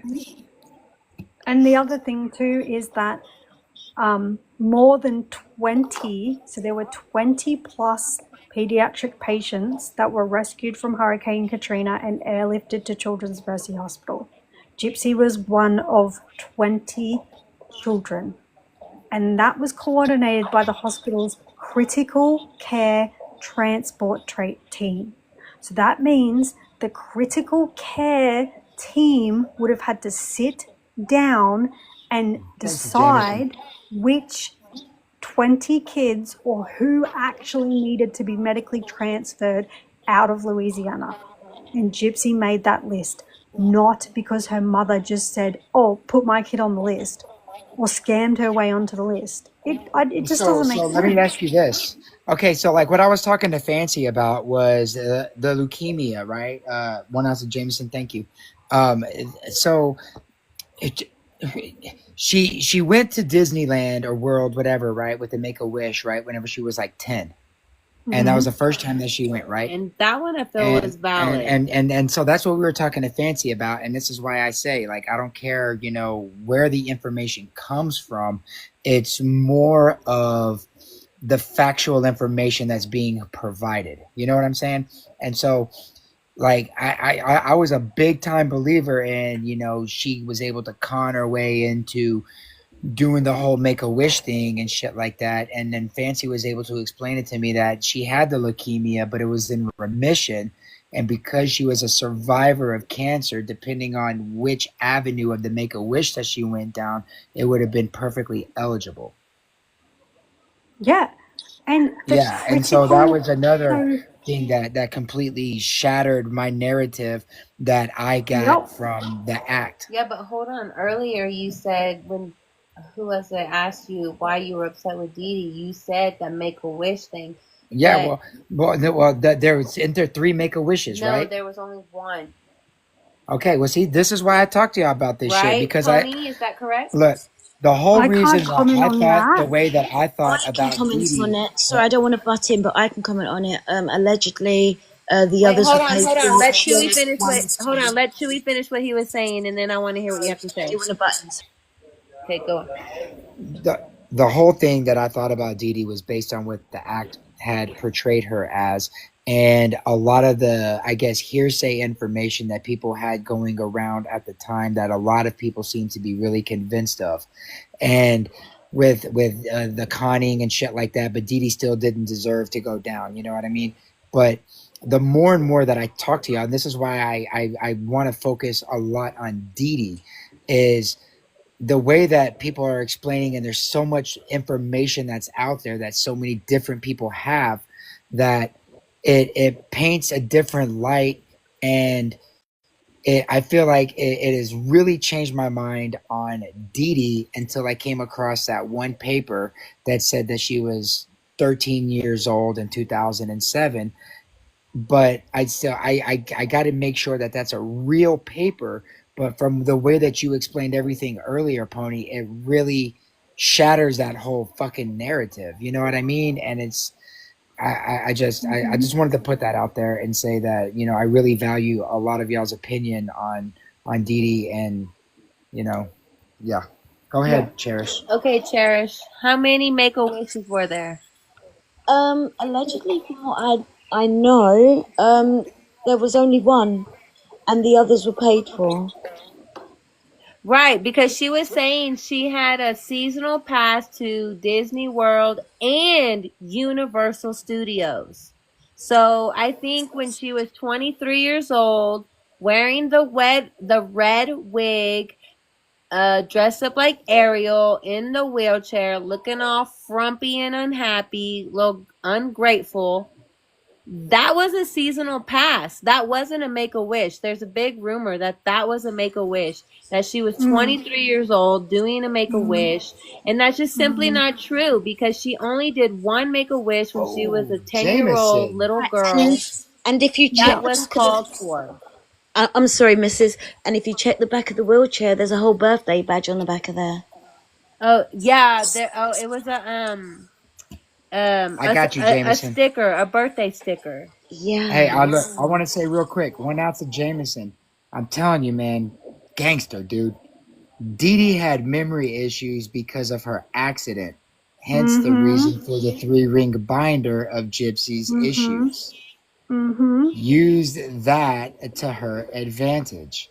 Like, this is why I love talking to y'all about this shit. Yeah, it's so good. Y'all are, I mean, everybody, like, that's what I'm saying, y'all. As a team, we are awesome as a team. Like, I swear, I swear, Gypsy is losing an average. Like one day it'll be like 1,900, another day it'll be 1,300, another day it'll be 1,500.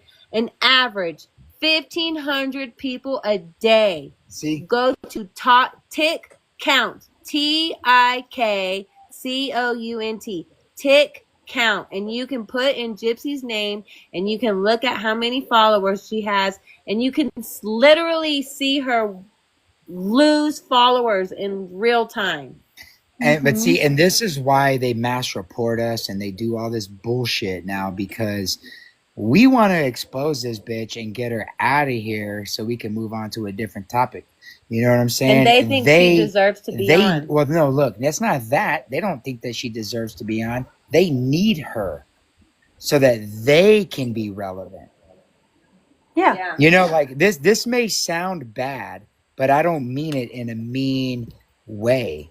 Like if this ends and none of us ever talk again, well, then that means that our job is done. You feel me? Like if I never talk to you again, My Little Pony, I mean, that'll suck, but that means our fucking job is done.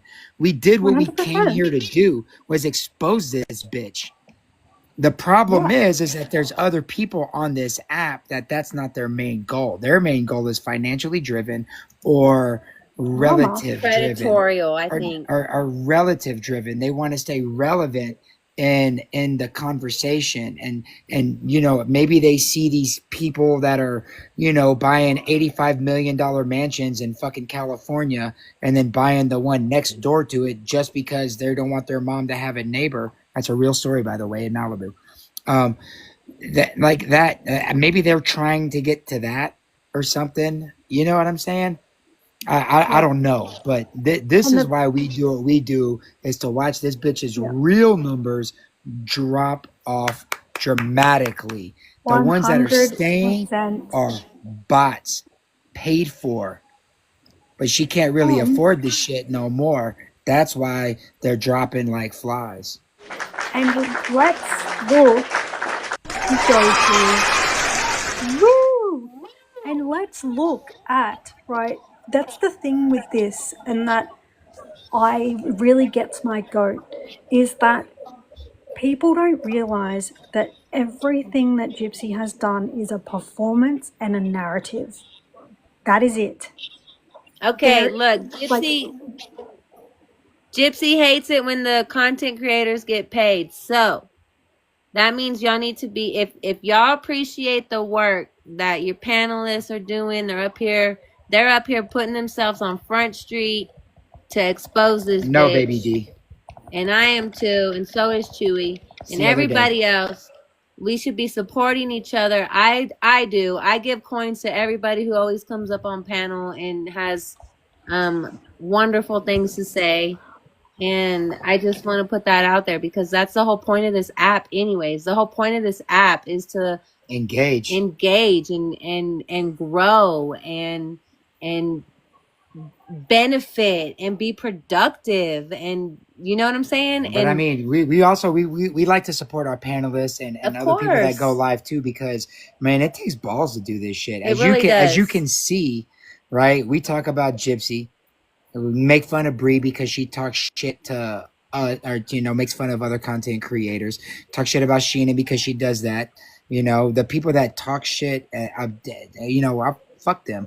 You know, I have no regard for them at all. And we're about to but the thing is we want to be able to support our panelists and the people that we care about that go live, because you see what happens whenever you do that and you have an opposing view from these fucking Kool-Aid drinking bitches.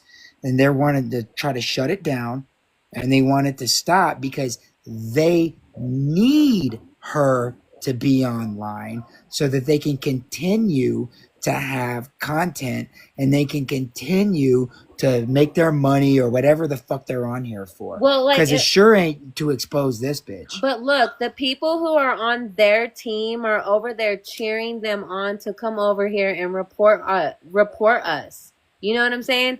We're not doing that. I'm not over here telling all y'all, hey, y'all go to Breeze Live and report her. No, that's not going on. That's I not. tell you, I'll That's leave them not alone. happening. No one. We're over here minding our own business, talking about what we want to talk about, and then they're over there. Bree and Casey May are on panel together. I don't know about right now, this minute, but they were 20 minutes ago. Being Okay, bitches. Bree and Casey May were on panel together, and they're over there conspiring against Chuy and I, and probably my panelists, and probably everybody who's in my chat. But the thing is we're not going over there and reporting them and trying to cause problems for them. We're doing our thing, and that's what they're doing for us, for me, for Chuy. I think they're using each other. Organized chaos. 100% So I they're just want using y'all each all other. to see that and recognize that, because that's not like, we're not here to shut anybody down or get anybody, like, that's not our intention. Our intention is to expose Gypsy Rose, and if they don't like it, I'm sorry. Get stronger feelings. Make new friends. I don't know. But this is happening and it's out of your control, and there's nothing you can do to stop it. You can try to cancel get people bananaed all you want. All they're gonna do is make a new email account, rebuild, and start at it again. So I And mean, we'll still The be a smart ones are community. gonna. We'll The still be smart a ones are gonna. community. So when you shut us I know. down, Call to serve. I got you. I know who you are. Believe me, we're good. and the Believe thing me, is, we are we're good. all together. So if you get our account banned, unlike you guys over there who cause drama and wars between each other, when we all get another account, all of us are going to go follow again that new account, and we will still be the same community. exactly, and that's why First Lady Rose has gotten 15 new followers since the last live I went in. I know that may not be that much, but that is enough and wonderful to me, and I'm grateful for all of those followers. And now it made it enough for that she can go live on that one. Yeah, you so know thank you. I want to thank all of you who gave that. First Lady Rose, that's my backup account, because we lost Lady Yes, call to Lady serve. Rose Yes. today. But a call to serve. Let me see. Hold on. But You sent me an email. Chewy's president and I'm first Yes, lady. but Not by choice. Yeah, I got you. Thank you. I will check that out. And Could I Emma, thank you, Emma. Thank you for liking the live. Could I share, and this is not in defense of me getting things wrong, but can I share why I got mixed up with that, because I think it's important. So I got this directly from the Children's Mercy Hospital website. It's still there, by the way, so if anyone wants to go and check out the source. Now, Children's Mercy did a 20 years update after Hurricane Katrina, where they explained the process of how they airlifted kids out, right? So what they said is that it hit on the 29th and the levees failed, and then the following day, the president and CEO of Children's Mercy reached out to the CEO of New Orleans Children's Hospital to get together to figure out how to get critical patients out of Louisiana, right? So together, they orchestrated a transport plan with the critical care transport team, right? They also reached out to a former U.S. senator, the late, I don't know who this is, Christopher Kit Bond, and the former governor, Matt Blunt, to secure assistance from the 139th Missouri Air National Guard. Before that day was done, the team rescued more than 20 pediatric patients, some with a parent, some without, and brought them to Children's Mercy to provide the care. Now, what they said there was this. When they were doing that, there were 2 critical care transport team members, right, who began rescuing the patients. They got 2 additional planes from the National Guard. So yes, they were Mercy rescues, but they got 2 C-130 planes from the Missouri National Guard, right, to use. and they managed after those 20 to get 8 more children out using that. Right now, when it comes to what happened when they moved those kids out, they said that when they transferred those kids, many were taken to Texas, but the Kansas City community came through with extraordinary support and care for new patients and their families. Ambulances were waiting the arrival of the planes and safely transported families to Children's Mercy Adele Hall and Children's Mercy Hospital Kansas locations, where the children were each admitted. Then it says, and this is, the patients ranged in age from 3 months to 23 years and had a wide range of conditions from a collapsed lung to cystic fibrosis to leukemia. That is how they chose their kids. Now, I'm making an inference here, but I'm just saying, she didn't scam her way onto that. I agree. That's my question. What are the scams? I mean, look, I don't want to hear Dee Dee was, stealing credit cards and all that stuff, because all of that was way pre-Gypsy, whenever she wasn't with Gypsy. I'm talking about, what are Dee Dee's cons with Gypsy that Gypsy claims she was doing? What are those cons? And as much as I love to play devil's advocate, dude, I got nothing. What are those I really cons? don't. I tried, and I threw some shit out there that is like the common narrative of what, people believe. And one of the reasons that I really used to believe, and to be quite honest, I don't believe it anymore. I'm actually with Rose on Dee Dee at this point, and have been for a while. I play devil's advocate so that it sparks intelligent conversation, and it gives again our little pony a reason to go into extreme detail on why the common things of people blame Dee Dee for the cons is bullshit. And also, here's the thing for me for the Habitat for Humanity house. Tell me where the con was that they got that house. Because on paper, they met the criteria for the house. Now, oh no, that wasn't a con at all. No, and that house wasn't free either. Dee Dee paid for that shit. Yep. Yeah. So when you, it may have changed. However, I looked up what the qualifications were for a Habitat for Humanity house. Because first of all, you have to apply for it. You don't just get one, right? Right. You need to meet the following criteria. You need to have a need for safe housing. Applicants must demonstrate a need for safe, affordable housing, which may include living in substandard conditions, which we all know that they were when they came to Missouri from Louisiana. Okay, pause. Yeah. How long were they in Aurora before they went to Springfield? I Is that don't about know. 8 years? No, hold on. 2005 they went, and then they went into the house in Springfield. You said 2017, right? Did they? Something like that. But so what I'm thinking is they were in that house. Maybe I don't know if the does anybody know when Gypsy and Dee Dee moved into the house in Springfield? I believe it was 2017. I'm sorry, not 17. My word.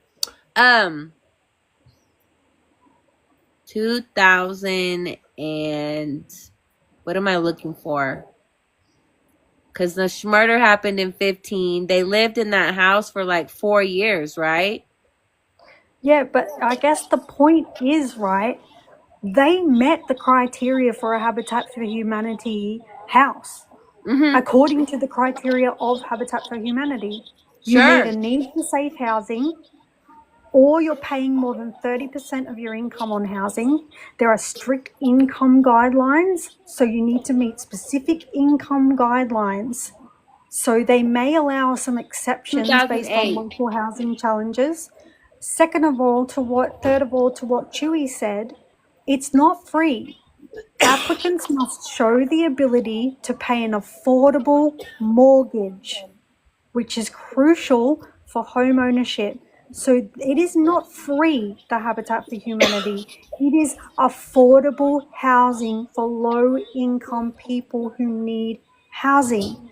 There is a pre-application. So anyone that is interested, they're required to complete a pre-application process, which also may include an orientation. And then once they meet a criteria, they can formally apply. So no, that was not a scam. They met the requirements to get into that Habitat for Humanity, and it Absolutely, wasn't and I free. agree with that 100% because Dee Dee was on Social Security and Gypsy was on Medicaid. Dee Dee couldn't work because she had a disabled child. Like, if I didn't have Chuy, I could not work because I have 2 disabled children that I have to, watch and take doctor appointments and, chaperone and to doctors here and there and all that stuff. But You be quiet, girl. I thought again. She's like, And yeah, that's the thing, right? If Dee Dee was scamming all these charities and taking all the money for herself, then why does saw email everybody about say how Christy. active she was in the community? That she was helping Habitat for Humanity. She was giving back. She was doing all these community events, holding movie nights, all that sort of stuff. So why would a scammer of charities be trying to give back all the time? And now it's all coming out that Gypsy was taking the gift cards, the money, and all, and the checking the mail and all that stuff. And Dee Dee's over here thinking someone is taking from her, and it's her own daughter. And I'm not even trying to say like yes, that's bad. Like, I used to steal like quarters from my dad, like $5 quarters or in quarters or something, but like never anything big. I never took $1,000 or any, like, you know what I mean? I get it. Mine was petty, very small, petty stuff. Hers was more on a what would you call that? White collar. shit. But yeah, so it's all a narrative. It is all a narrative. And so when we talk about at what point did it become a con, my belief is it became a con when Gypsy decided it was going to be a con. When she turned 18 and she realized that she wasn't eligible. When was that? When did Gypsy decide it was going to be a con? Because I really think she moved. What's funny is they moved into the new house when she was 17. And then these medical records that Chuy is talking about is stating she would be 16 or 7. Which one was it? 17? Wait, what? The medical records. Talking to Becky in the comments. What's going on? The medical records from Starfart. Oh, Starfart. She would have been 17 years old, saying that she was 13 year, 8 month, 7 days. So when they moved into that new house, it seems, this is what I think. I think that Gypsy was like, when they moved into the new house in Springfield, Gypsy was like, this is my show. We're doing all of this because of me. Gypsy was holding the reins. She was pulling the cards. Yep. She was signing all the documents, doing everything. She was the one who was pulling weapons out on her mother. She was the one who was getting bad reports, being out in public, being rude to people. Some people would say she's just so sweet and nice and just sat there and smiled and talkative. Hey, hold on real quick. Hey, hey, Becky.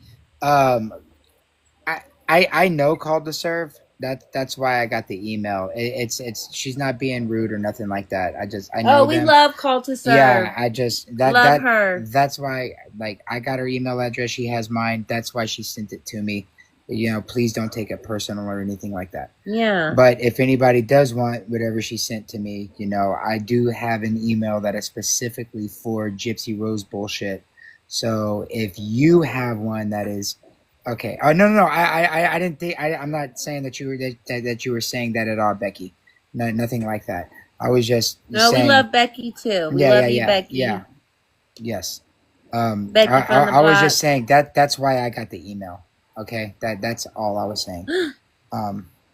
Oh, different email. They think you're discussing. Oh, Thank you, Audrey. okay, See, thank look, you. Audrey know Yeah, how to read the see, room. I just walked away because I was messing with my daughter for a second, and yeah. So, and then I came back and I just saw a couple of things. So sorry about that. All right, I'll give Chewy whippings later. Hey, now.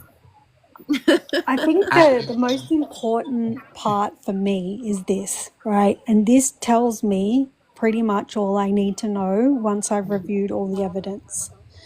We all know that in the US, when you have a heinous crime, the sheriff's Yes. department will speak on the TV and they will not give away anything that they don't want people to know, and they can be very cagey around evidence. Very quickly, Sheriff Arnott stood on that podium and said, everything is not how it appears. We believe that the Blanchard family were conducting a long fraud scheme. He was saying this is not just Dee Dee. Yeah. Gypsy was running financial fraud schemes, and it was written in the casebook. And I'm telling you right now, he had her pinpointed from the beginning. And the only reason that that fraud never went any further was because it was shut down. The investigation was shut down after 4 months because Gypsy took a plea deal. There was nothing further for them to investigate. I'm sorry, but if the sheriffs believed on if they had evidence on anything to say that this girl was abused or that she had nothing to do with the con, he would never have sat and stood in front of the nation and said that both of them were involved in fraud.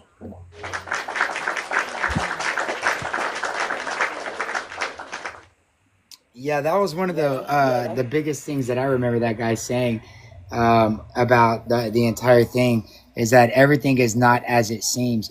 And one of the biggest narratives that I have been talking or hearing about is that the sheriffs didn't believe any of the shit from the very beginning. No. And that they were kind of limited. And I can believe that very easily, just based off of my own experience in the legal system in this country, is that, you know, whenever the police are investigating stuff, they have their bosses, which would be, you know, if you have your detectives and shit like that, their boss is going to be, you know, like the captains and the chiefs and shit like that, right? And then, you know, the mayor, you know, people that are higher up that say, you know, stop investigating. Well, the thing is that they stopped investigating too because she took the plea deal. So every time that people say, oh, well, she was investigated and they looked at the evidence, no, because she never went to trial. She copped a plea deal extremely quickly because when you take a plea deal, they don't continue to investigate because you're taking a plea deal and they're serving your. No, it wasn't. The plea deal was in 2016. Nick was found guilty in 2018. No, Nick was found guilty in 2019. After Yes, the it was act 2009. HBO. His trial started in 2018 and it ended in, I think it was May or some shit of 2019. What do you mean who's banned there? Spellbound Missouri is happy she's banned. Gypsy's bound there? Banned there? I think that Becca has interviewed a detective on the case. That's my opinion and guess. Yeah, that's right. Jameson started in 2018. That's right. Yeah, and that's right. Called to serve. They stopped the investigation after Nick admitted the guilt because that's all they needed. Once they got the needed the confession, then they're like, confession. okay, now we have a confession. Yeah. This is a done deal. Stop everything. No need to waste money. Because you And got to that's the remember, prosecutor. look, here's the number one thing that people need to understand whenever it comes to criminal cases or any type of investigation done by the state. We, in this country, okay, specifically in this country, towns are incorporated. You have to understand what this means in a legal sense. Everything is a business. Okay? The state of Texas is a business. That's why there is a USC, or what is it? A UCC, the Uniform Commercial Code. What do you think? Commercial, business, incorporation, corporation. Think about this shit. All of it is a business.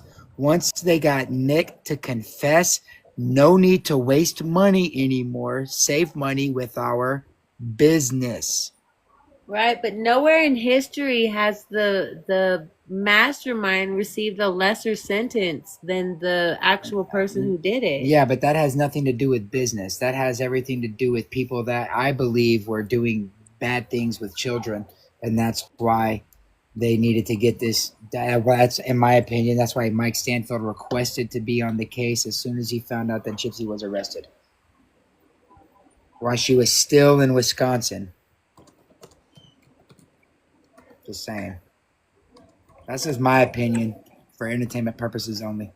So I just want to let y'all know that this video is on Chuy and mine little YouTube channel. It's the only one we have on right now. Yeah, and I'm gonna upload the live from last night too. I forgot there was a couple people that were asking about it. I don't remember if it was Becky or not, but there was a couple people that were asking about it from last night. Shit, I can't remember who, but I am gonna upload it to our YouTube channel. Liz, that's a fun name. And where do we find your YouTube channel, please, guys? Okay. So if you can go to my I'll show 'em profile, right now. I'm well, gonna show them right now. Well, I'm just saying, if you're friends with me, I believe it's this account, Rose5. You go to my links, and it'll take you straight to the YouTube channel, and yeah, so you just go straight to the YouTube channel. But like I said, it's in the beginning stages. There's only like there's one video and 2 posts. But you can still go to it and subscribe. Let me back up a little bit. Oh, was that First Lady Rose? Unzoom. Yeah, there you go. Can y'all see that? The youtube.com ELCHUY&ROSE. That's the YouTube channel. And look, disclaimer, I'm learning learning. I'm learning how to use this app. I'm learning how to live stream. I'm learning how to post this stuff. So the post is there, or I'm sorry, the live is there, the whole live. Like, it's got her talking about the baby's costume, her and Ken. It's got her eating the cookies. It's got her doing the filters. But the point being is that, like, we're new to all this bullshit. It's all there. You know, if y'all haven't seen her Halloween live, it's there. Yeah, and so like, and if I can catch future lives, I'll post them too. We will be uploading to the YouTube channel a lot more and doing our lives over here on TikTok, downloading them and uploading them over there to the YouTubes. Okay. To the YouTubes! Bernie Sanders, whenever he was doing the presidential debate, go to the YouTubes. Gypsy Granny Pa, welcome. Oh wait, Cherish, you were asking me to do an accent earlier. Are you in Northern London? I can do any London accent. No, I mean, but like just your natural accent. Is that like a Northern London accent? Oh, my natural is like more like countryside. Really? Oh, okay. Yeah. Okay. So she hillbilly. So, okay. Yeah. Okay, so then I live in London. So hold on, baby, hold on. Yeah, I actually got to go to London. I went there in, I believe it was 2011. Hey. It was the Queen's birthday, the day that I was there. So everybody was dressed like very, very proper. But I was just passing through on my way to India, and I had like I think it was an 8 hour layover. And so we went into what y'all call the tube. Yes, the tube. Yeah. And here's, look, this Uh, is freaking insane, Cherish. There was one of the people I was with, like it was like a scene from a movie. One of her friends was walking in the airport, and they walked right past each other and like, oh my god, it's you, holy shit, what are you doing right now? And she's like, I'm just going home, just gonna hang out for the day. So she's like, do you want me to show y'all around the town or around the city? And so I got to see Big Ben, I got to see Parliament, and there was this one area, maybe you can help me out with this, but because it was the Queen's birthday and everybody was dressed in their like Best best dress. outfit, there was this one area that we were by that I would say was close to Parliament because we were all walking, and it was English only can go in. Like if I wanted to go in and observe, I couldn't go in because I'm not English. sounds a I bit don't. racist. But look, I was very sleep deprived as well too, and this was a long time ago, like You know what 14, that might have 15 been? years. That might have been situated in the High Court that's up there. Oh, that makes sense. It was close to Yeah. Parliament, or I guess Yeah, Westminster right next to Abbey. Parliament's the High Court. I've been there a few times. Okay, yeah. Like It's it was beautiful place, crazy. beautiful, but you have to be a particular way to go in. Yes, I mean everybody was dressed in like I'm talking some top notch shit. It To was the crazy, nines. and I had an absolute blast in London. It was absolutely amazing. Wow. Well, I'm happy for you. It's a little different now out here. They're a little more tense because of all the political stuff and that's going on. Don't get me wrong, you can still come here for a holiday, I suppose.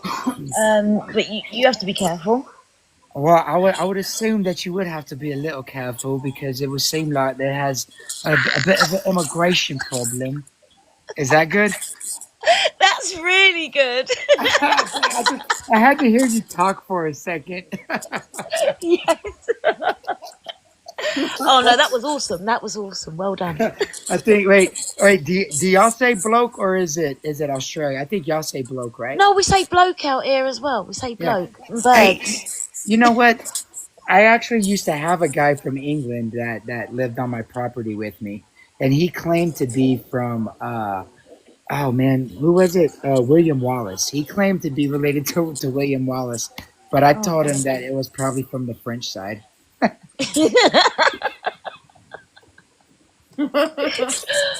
Oh gosh. No, I'll Oh, tell you what. It's a small world out here, so you know what you never do know. You never do yeah, know. yeah, I know. Well, his he had his oh man, what's it called? Whenever the kilt is a certain color, Yeah. um, Oh I gosh. guess a banner for like the family banner or whatever. Yes, they do. I'm part Scottish as well, so Oh I'm the man, Lindsay awesome. clan. I'm the Lindsay clan. And we The have our own. Queen, that's what it's called. Yeah, Yes. it's freaking amazing. When we Yeah, went to the his shop was to the go see Wallace it, clan. what? His His was pattern was wow. Wallace. That's crazy. I know. That's I was crazy. fucking blown away. It's really nice to see. Actually, it's really nice when you get to go to the shops, like the actual proper quilting shops, and that do the proper that do the proper threading, and you get to see it because it's like getting to see your family history there. Um, it's Yes, weird, creative but crest. yeah. Anyway, Go ahead. I'm sorry. Well, I was replying to somebody in the chat. They said it's called a crest, and I was like, that's the word I was trying to think of. yeah, the family crest. That's right. That's right. Yeah. Now we can't see the chat, Mama. My bad. Man, put the shit back. Hey, but you know what? I did want to say, thank you for having me up on panel. It's been an absolute pleasure this evening. Um, and I will be down there in the chat. But thank you so much for having me up, and thank you everyone for gifting me and everything. Well, no. Absolutely brilliant. Stop it! I sound too posh. Well, I mean, if you like, I could do a little bit of the old, I don't know what y'all would call it like this over there. London Cockney. There you go. Yeah. Oh, the London Cockney. Would you have it? Would you, bruv? Awesome. That I feel more comfortable now. Awesome, man. Feel like at home. Yeah, got me feeling right at home. Awesome. Oh, you guys are amazing. Thank you so much, and good night. Thank you. It was so nice to meet Hey, you wait, and have you on panel. Becky's asking you not to drop down yet. I'm wondering if she has a question for you. Oh, okay, cool. All right, let's see. Becky, do you have a question? Are you just trying to gift her? You want to gift her more? Hey, it's okay. I'm going to be in chat. I'm going nowhere. Yeah, there you go. Yeah, you can ask any questions. I'm just going to be in chat, so it's okay. All right. I won't be a stranger. Awesome. Well, thank you so much for coming up, Cherish. That was awesome. Thank you for having me, babes. Heck yeah. No, Gypsy is not live now, Love Grands. That was a live from a couple days, or from yesterday, actually. Mm-hmm. Yeah. Oh, man. Oh, wait, is she live now? Is she? I don't The know. one that we were showing went, here's a bunny. All my devices are being used up. I don't know how to check. Mm-hmm. But I hope she's not live. But if she is, I would like. Oh, Casey May ended her live. We outlived her. I guess they needed all they needed. Oh, they're probably screen recording our shit right now, too. Whatever. FTP. Okay, what am I doing to see if Gypsy's live? Yeah. Was she? I'm checking.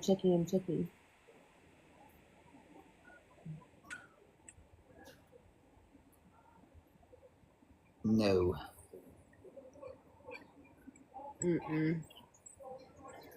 She's not live. No, ma'am. 9.3 followers. But you know what? I want to check that. What I say it was called? Oh, wait, Becky, I had a couple of questions because I don't know the context. Hold on. Did I miss something?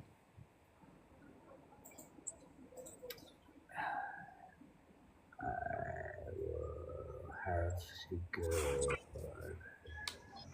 I'm wondering if when she goes live, if she gains more followers or if she loses followers because I miss typing crazy. She oh, okay. is losing Thank you, followers. Love Grants. That's funny. I just wanted to say.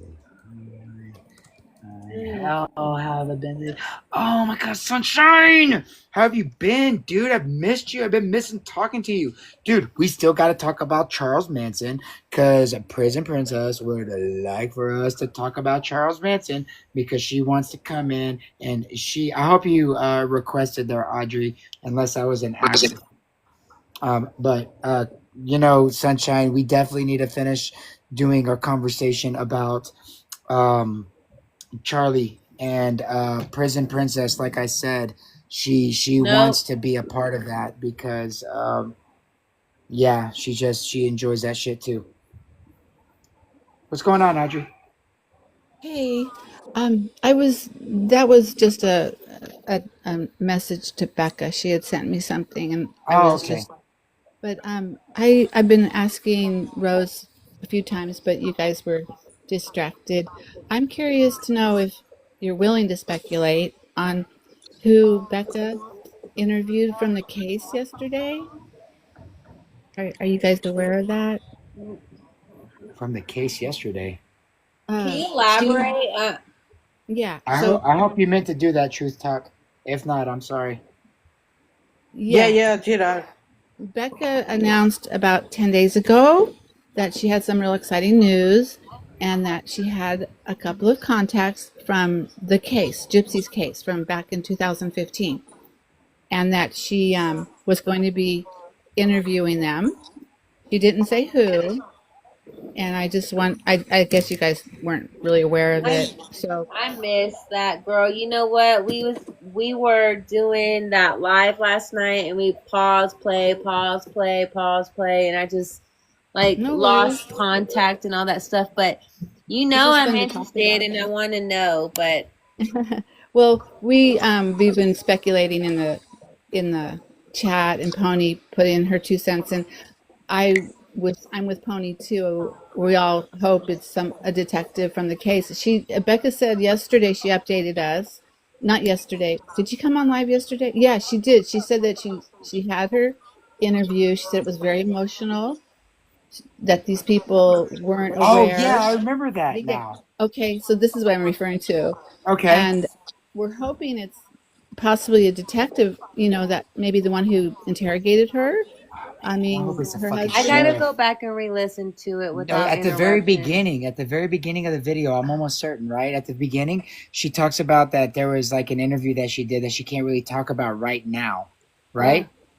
Right. That's why I didn't know if you wanted to even talk about it Oh, because dude, I would love to, dude. I hope it's a sheriff. I know I broached the subject a couple times in different chats, and people are like, "Don't talk about it. The other side's listening," and there's nothing they can do about Like, it. what are they gonna do about it? Who gets? See, Right. that's you gotta think about who's saying don't talk about it. I don't know. I respectfully just shut up. But Well, I I knew mean, you think guys about might. why they're saying don't talk about it. Well, I think they meant well. I don't Maybe, know. like they were the other side would sabotage her. I don't know, her interview. I mean, like Gypsy's capable of anything. Look what she did in Wikipedia, I I mean, mean, to me, Becca's big enough yes. on the YouTubes. Like, what are they gonna do? I don't know. Do you think possibly it could be medical? Any of the physicians that haven't been able to, they really can't talk because of HIPAA, right? About Gypsy's, medical Yeah, they can't. details. Yeah, that'd be But a they HIPAA might, violation. but if Becca, was to inform them that, hey, you were her physical therapist or whatever, and she actually lied about, to her mother that she couldn't walk, or I don't know. I mean, it would be exciting if it was Yeah, the man who interrogated her, because I know that when they were told to stand down and stop investigating when she was offered the plea deal, I'm sure they were like, what the WTF, I mean, they could have nailed her ass, and I'm sure they wanted to, although they're yeah. I'm with Jameson on this one. It's definitely not going to be a medical person. okay. I don't I know. don't believe it's going to be a medical person at all because of the HIPAA. You know, I don't um, know. What if the person's I, retired and they're but I not mean, really? a Go ahead. detective. Yeah. What about a retired medical person who's no No, it's longer going to in the violate industry? HIPAA. That violates HIPAA. But I mean, what happens if you're not like? It's a federal crime. You can't discuss anything at all, huh? Nothing? No, you have to Hmm. have the patient's permission, and that bitch is not going to give permission. No, no, not at all. I don't know. I was just speculating. Like I said, the word speculating. I mean, Yeah, it's just yeah. kind of fun, and we're all kind of like excited, and I know Becca's husband's a retired detective himself, so it makes sense that It could be a it's probably gonna cop. be Yeah, law yeah. enforcement. So I don't know when she's going to release it, but she did. Yeah, go listen to what she said about it, and it went really well. And they were shocked and upset, and she cried, and they cried, and it's a Yeah, travesty. It's just a travesty. I mean, which I mean makes sense that it really could be a detective or somebody who was investigating the case that had a lot to do with it. Because I mean, if you really think about it, you have She just lost 4 followers. okay. I mean, if you really think about it, somebody who is in that line of work that is going and investigating, and has to deal with, schmurder and shabuse and all the things that detectives and police have to deal with on a day-to-day basis, you know, like that it could be somebody who is really emotionally involved, you know, in the case, which would make sense if it was a detective or something. But real quick, hey, Prison Princess, I'm glad that you're in here. Hey, girl. Sunshine just came in, and I'm hoping that we are going to be able to do that Charlie Manson thing. I have not forgot about that at all, Prison Princess. I still want to do that, and hopefully Sunshine will want to do that very soon as well. She's just taking a break for a while, but we have not forgot about it, and we definitely want to do that. Can we make a group chat of all the people who want to be in the Manson? Yeah, live or something? I'll message Sunshine Okay. about it. Maybe I can get Annie involved in that. That might be a good segue to invite her over. Well, I'm really curious about Truth Talk. What's going on? How are you doing? Hey, how are you guys? We're doing really good. Oh, good. I just wanted to quickly just jump up because typing it all out is just too hard at the moment. You guys are all over the medical stuff. You've got the medical stuff, way all over it more than I am. I just wanted to offer some, advice in when you're going over it. I say read. I was going to say read with caution, but just keep in the back of your mind that when notes and everything are written in by medical professionals, like in hospitals, counsellors, nurses, or whatever, they have to keep in mind that the patient can actually do a FOIA request for their own notes and medical information. So the documents may be written in a way where it's not, you don't get all the information or their opinions as such, or they might say it appears that this, when really what they're saying is, not really 100% sure, or they'll use that kind of language to convey that to someone else. As opposed to saying, yeah, she's blatantly straight out lying about it. So I think you can actually find more information in that documents when you look at the actual language that's used. I just wanted to sort of bring that up if people haven't been on that side of things where you've got to actually watch what you write and keep your notes sort of Thank you without very much for that. turning into a problem. So yeah, that's all I really wanted to say. Oh, yeah, absolutely. Thank you very much for that, because that's really great insight, because a lot of people don't really understand the difference between common speak and medical language, legal language. Legalese is its own language. You know what I mean? And people need to be able to decipher the difference between all of those. Yeah, exactly. I mean, I come from a medical background, so, I've had, and a forensic one as well, so doing reports on people that I've treated and that kind of thing, so knowing that they can request it, and if it's obviously when I'm working in the forensic area, that they can request the documents and read the reports I've written on them, I've had to be really careful, not only for my safety but also to do the right thing by the person that I'm treating in prison or whatever. So it's just really, I think those documents would be really interesting to see what aren't they saying, what are they saying, and what words are they using before they're saying they found this or they haven't found this. So yeah, it's just that's the part I find interesting is the workarounds people put in documents. So, but if people can keep that in mind,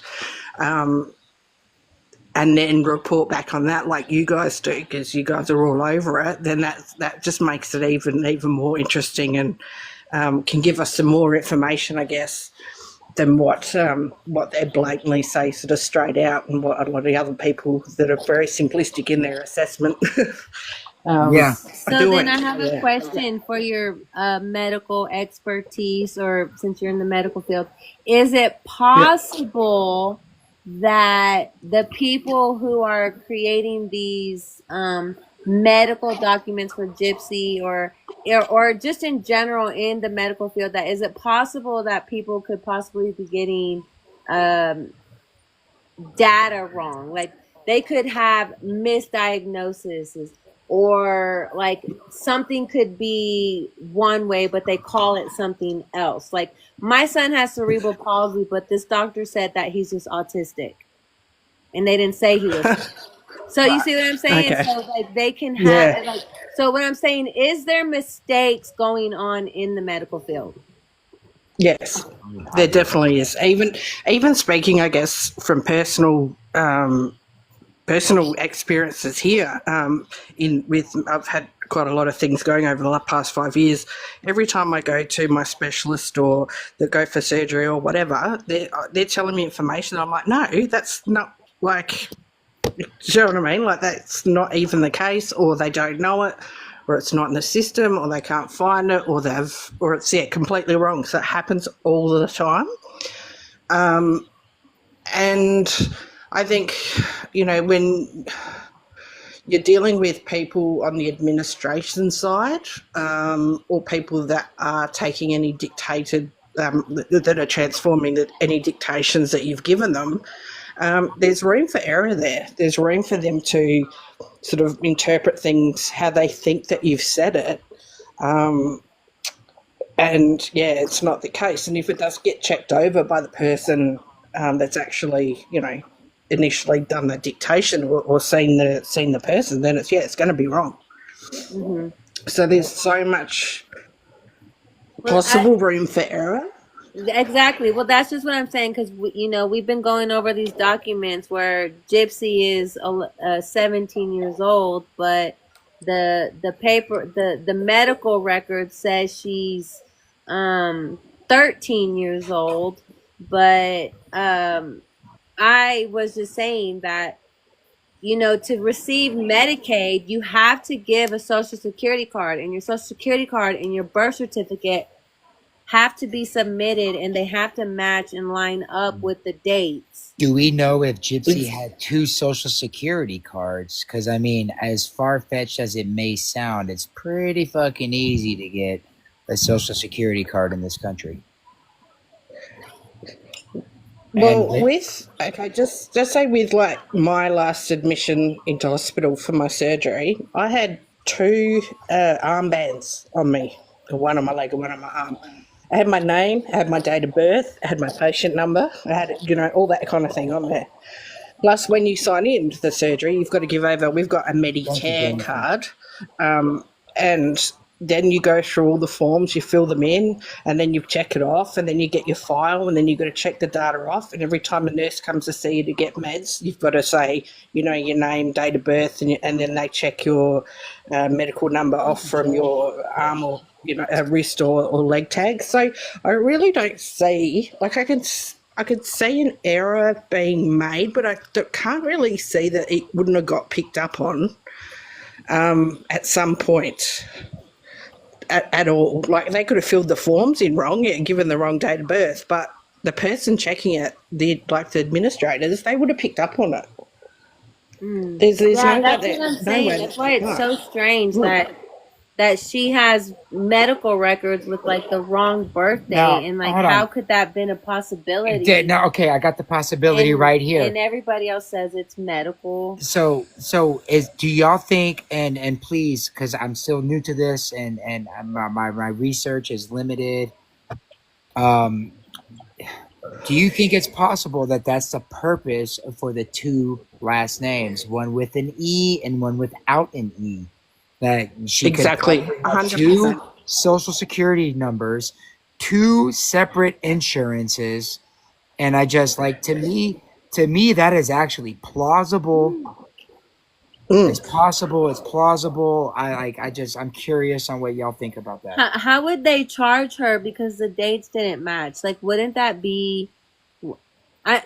Basically what I'm saying is I think that's a hospital error. Well, hold on. Now wait. Jameson is like been providing. Yes, she has. She's been coming through. But I also want to acknowledge that we've lost a lot of followers since we've been watching. Have y'all seen that? Because we started off at 94, I think. Okay, so I just want to say, I know Jameson, if she's making that claim, is gonna have the receipts on that. Mm-hmm. But because of this Which little, is but with cool. the little pause, I just want to say real quick, we were talking about accents earlier, Truth Talk, and don't tell me where you're from, please. I wanna guess if that's okay. Yeah, go for it. Australia. Yeah. Yes. Ding I ding could. ding, Yep. 100%. Well, it's Thank you. it's it's it's Australian / American. My dad's an American, so I'm half and half. So obviously, I grew up. Sometimes I turn into the American side, and sometimes most of the time I'm Australian though. But even if you did the American side, I'm almost certain that there's certain pronunciations that you do that have a little bit of the Aussie. Of course, yeah. Yeah, and I mean Probably, it, probably. and it's. See, to me, you sound extremely Australian. Pony, because okay, not okay. I watch UFC fighting, and I got a lot of fighters that I really like are Australian, and I listen to the way that they talk, right? And so with Pony is more proper in her pronunciations, or I guess it'd be enunciation, and Yeah, like I was arguing with Rose, like, dude, Pony is not Australian. She is British. And then I hear Cherish, and I can hear a clear, and I mean crystal freaking clear, distinction between the way Cherish speaks and the way Pony speaks. And now that I hear Cherish and I hear Pony talk together, I can 100% tell Pony is definitely Australian. You know what I'm saying? And then hearing Pony's very you, well spoken. Yes, she's yes, very well spoken. She's got the classy Australian accent, but it yes. also depends on what Wait, is state she you're from as posh? well. So would she be So considered a more everyone, posh accent? well, posher than mine anyway. Yeah, but depends where you've been brought up as well as to what accent and how you pronounce and say words and all those kind of things in Australia as well. So we all come from different areas. So depending on who you're talking to, you can usually pick what state they're from by the way that they talk. So it's very interesting, even though we all pretty much sound the same, but certain words, everyone either it means something different or it sounds completely different. But yeah, she's very well spoken. So Probably, can I ask you this? yeah. Um, this is so fun, I swear. Oh my gosh. Um, so I know a couple cities that are in Australia, and I have one in mind right now. You don't have to say where you're from. Obviously, I would never ask anybody to just reveal where they live. But if you could Yeah. say whether or not you live in the same state, I guess, as Yep. Yep. uh, Perth. No. Shit. You want me to hit him? Damn. You want me to hit No, him? that's all right. That's Yeah, I not. will. That's not an. No, that's not an insult. That's okay. It's not an insult. Okay. Well, All right, just I was making sure prepared. the reaction was I right. just the way that you're speaking, it just like I hear pith. I hear pith in my Wait, mind. can Pony take a guess? Yeah, Tony can. Go for it, Pony. If you're Oh, available. I don't know. I was gonna say Queensland, Ah, and Oh, I that was must probably be it. gonna say Northish, North ah, Queensland. Oh my god! no, not at all. Not at Love Oh my all. god! I it. love No. it. But truth talk, like the Yeah. way that I talk, you wouldn't know that I was born in Cairns. No, you sound New South Welshian. Yeah. Yeah. So, That you we sound have a like from New request in South the comments. Truth Wales. talk. We have a request in the Oh, comments. They're asking if you what can was that? say "Happy 4th of July" in your best American accent. Oh God. Oh, I don't know if my brain can do that. I don't know. I have to channel my inner American. Your inner American. It's probably so. That's the best I can do. My dad was from. Read the room. The 4th of July. that's probably that's the way my dad would say it. Maybe if you try to. Oh, if you whisper, try to whisper it. That's how. Well, do you want to hear Americans say it? That's how the dude from The Walking Dead does it. He just kind of whispers. Oh, I want it from Pony too. Pony, you ain't off the hook on this one. What? She wants to hear you say Happy 4th of July in your best American voice. Oh no. Come on. Come on, Pony. I'm impersonating you. All right. Now you can try to do your best American accent. Oh, that's terrible, Chuy. That sounds English. Oh, I love it. To me, she sounds English almost. Happy 4th of July, y'all.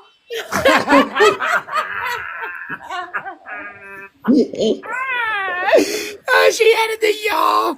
Oh, you definitely are coming to Texas, girl. Oh my gosh, that was awesome.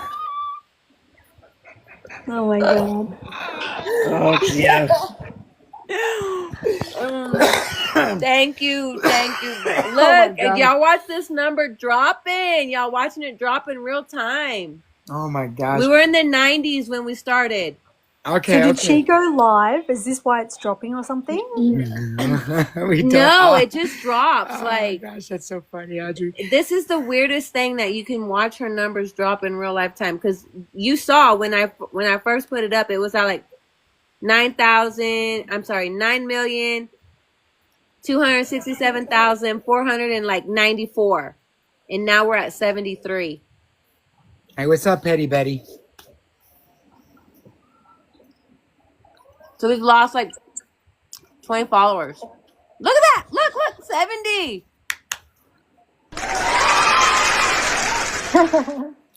That's exciting. Those are real people. That's people. Like all the rest of those other numbers are bots, but real people are like, F this B, I'm not gonna follow her, and they're taking their follows away.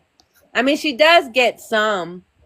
She's lost more than she's gained since the, 20 minutes we've been watching.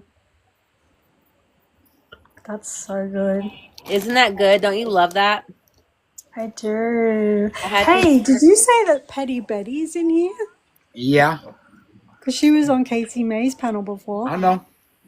That's why I told her hi. Hey, Pony, do you want me to teach you some American words? Yeah. Sure. In Australian? Yeah. So, like, you've got squirrel. Do you know what that is? A squirrel? Squirrel. Yeah, and rackety coon. So that's a raccoon. And goddamn it all. The rackety coon. Rackety coon. Goddamn it all.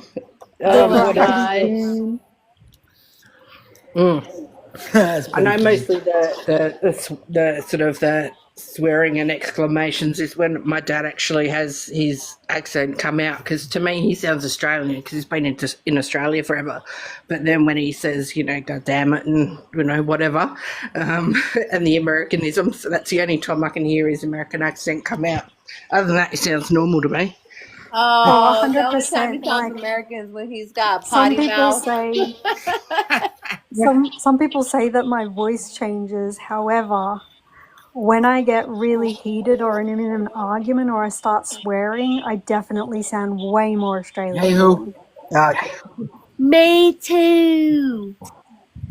Yes, I do too, my little pony. It just depends on the my little pony. Oh my gosh. Oh my gosh. I can talk my little pony. That's right. Thank you, Jen. Look at that.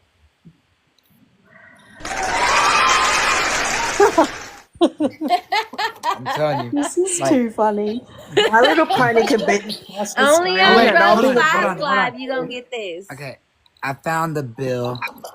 It was 160. I sent it to Chewy. Read the description on the video. Okay, I'm gonna drop down real quick. Okay. Boom, boom. Yeah, so All right. All right. Did you Bam, send it to Chewy or President Chewy? Chewy Bam Collector Bam. or President Chewy there, Jameson?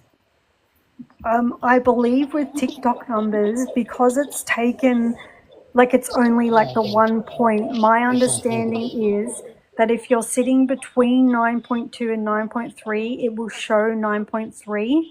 The minute she drops to below 9.2, then it will show 9.2. Like it shows the next number. Does that make sense? I'm not really explaining it It very has much. it has to go 9 to 5, or it probably has to go 9 to 49000 and below, and then it'll drop down to 9.2 million.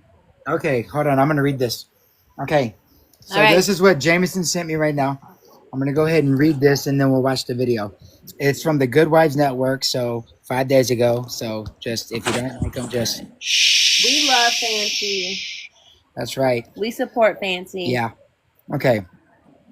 In April, and our views, Rose and I, do not necessarily reflect the people that are on the panel. So just keep that in mind, people. Whenever Right. people have people on panel, Everybody has their just own like opinions. I wanted to say earlier too. Just because Petty Betty was up there doesn't mean that, you know, she was talking shit. I don't know. I heard TikTok Hannah what she said. She said, I ain't never had no run-ins with Chewy, so I don't know what y'all are saying. So I still got love for me some TikTok Hannah. I just love want to put TikTok that Hannah. out It there just made right me sad now. to see her on panel. I'm just saying I want to put that out there right now. That whenever they was talking shit, TikTok Hannah said, I ain't ever had no run-ins with Chewy. All right, there we go. I still cut for you, girl. All right. In April 2012, it said, all right, let me back up. It says the medical flag they couldn't ignore. In April 2012, Mercy Hospital issued a billing statement for Gypsy Rose Blanchard 2 years after her care was supposedly moved from Springfield to Kansas City. The provider listed her longtime primary doctor, Dr. Steele, the same one who later admitted he met Gypsy in 2005 when she was 14. The bill shows a Medicaid denial code, PX, inconsistent with PAT. That's in quotes. That means the procedure code didn't match the patient's data. And that can happen when a treatment doesn't line up with the age, gender, or diagnosis on file. In plain English, Medicaid caught something wrong with Gypsy's records. Thank you, Cherish. This wasn't just a typo, it was a flag. One that said this patient's information doesn't make sense.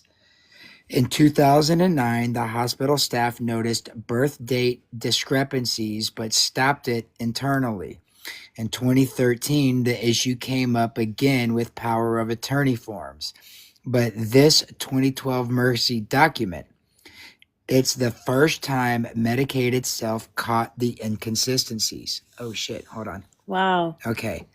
The question now, did they fix it or cover it?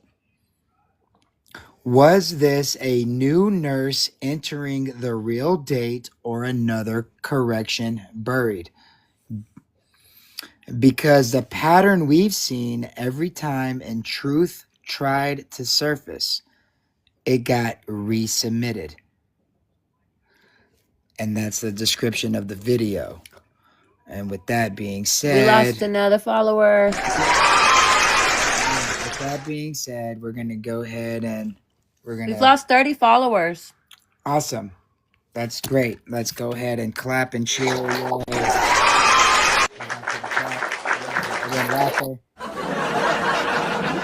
That's what that dumb bitch gets. Okay, we're going to play this video by good old Fancy and see what it has to say now that we caught what the description was saying. And you're watching the Good Vibes Network. And I just did a live explaining 2 documents that I found today, but I wanted to do a short clip about each one. So the first one we're going to talk about is this one. Okay, so what we're looking at is a bill that Dee Dee got from Mercy Clinic Springfield Communities. It is dated 4/10 of 2012. So now this is after they have found the microdeletion. This is after Dee Dee didn't want to go to the doctors much anymore, and before all the power of attorneys that were needed in 2013 for the dental surgeries and whatnot.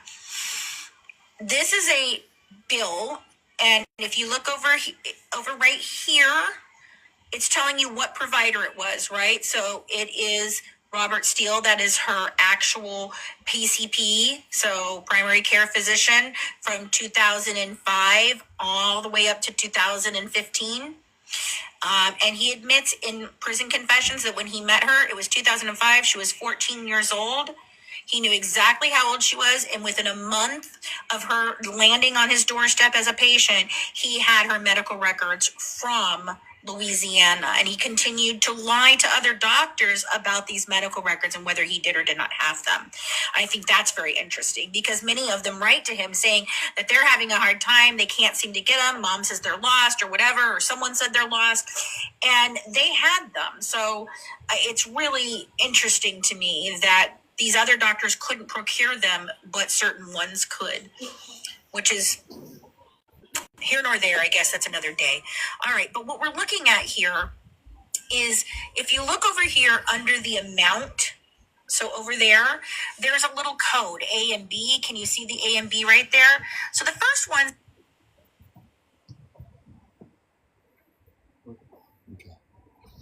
Medicaid. I'm not sure what she's talking about.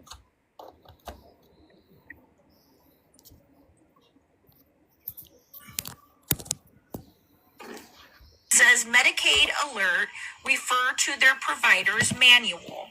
Okay, and then the next one said Medicaid-CO- the PX is inconsistent with the PAT.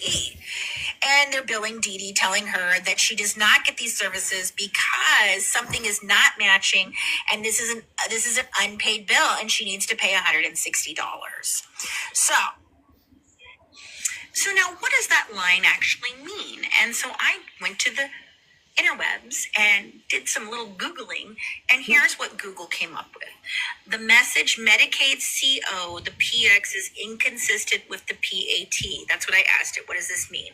Is a medical billing denial code indicating the submitted procedure code PX is inconsistent with the patient's information PAT. Thank you, Truth Talk. This can happen for several reasons, such as the procedure being inconsistent with the patient's age or gender, or the diagnosis being inconsistent with the procedure.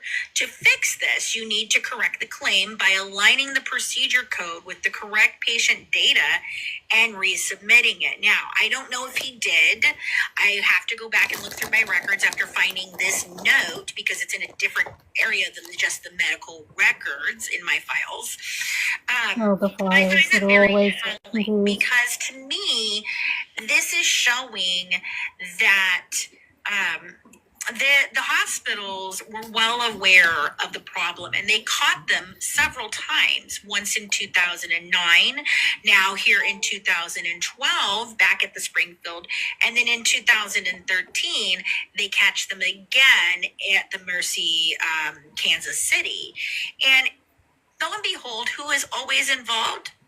Our two favorite doctors, Dr. Beckerman and Dr. Steele. So I'd sure love to know what Dr. Beckerman and Dr. Steele were really pulling, because in my mind, allegedly for entertainment and educational purposes only, I think that they were the ones who were benefiting much more than Dee Dee ever did.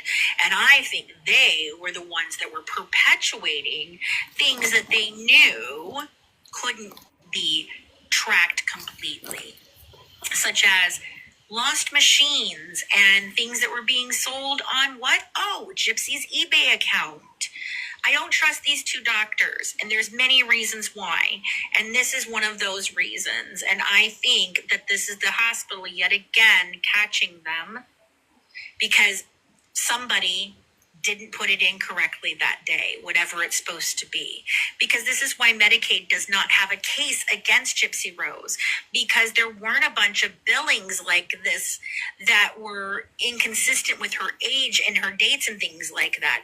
If it was inconsistencies to them, it would be things that were being like over ordered or over prescribed. That's kind of more of the stuff that they would have been seeing, and that would have been on the doctor's end, not Gypsy or Dee Dee's end at all.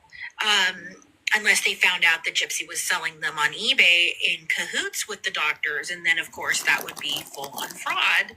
And Dee Dee could have been doing it too. I'm not saying that Dee Dee's a saint by all means, but this document, though, I just found very interesting in knowing that it's Dr. Steele, who knew exactly how old she was, what date her birth date was, everything she'd been through. He had her medical records from Louisiana, and still he was quote unquote fooled by Dee Dee.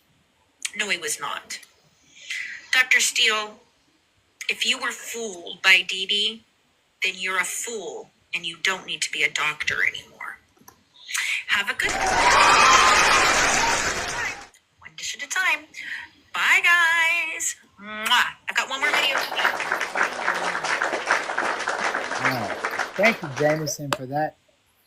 I have a few issues with what she said. All right. That's it. Okay. So first of all, I believe you should be very careful about calling out doctors. But I get what she's doing, but I also know that she has written emails to various medical professionals involved in this case that are quite heated. That's neither here nor there. It's just something I find a bit weird.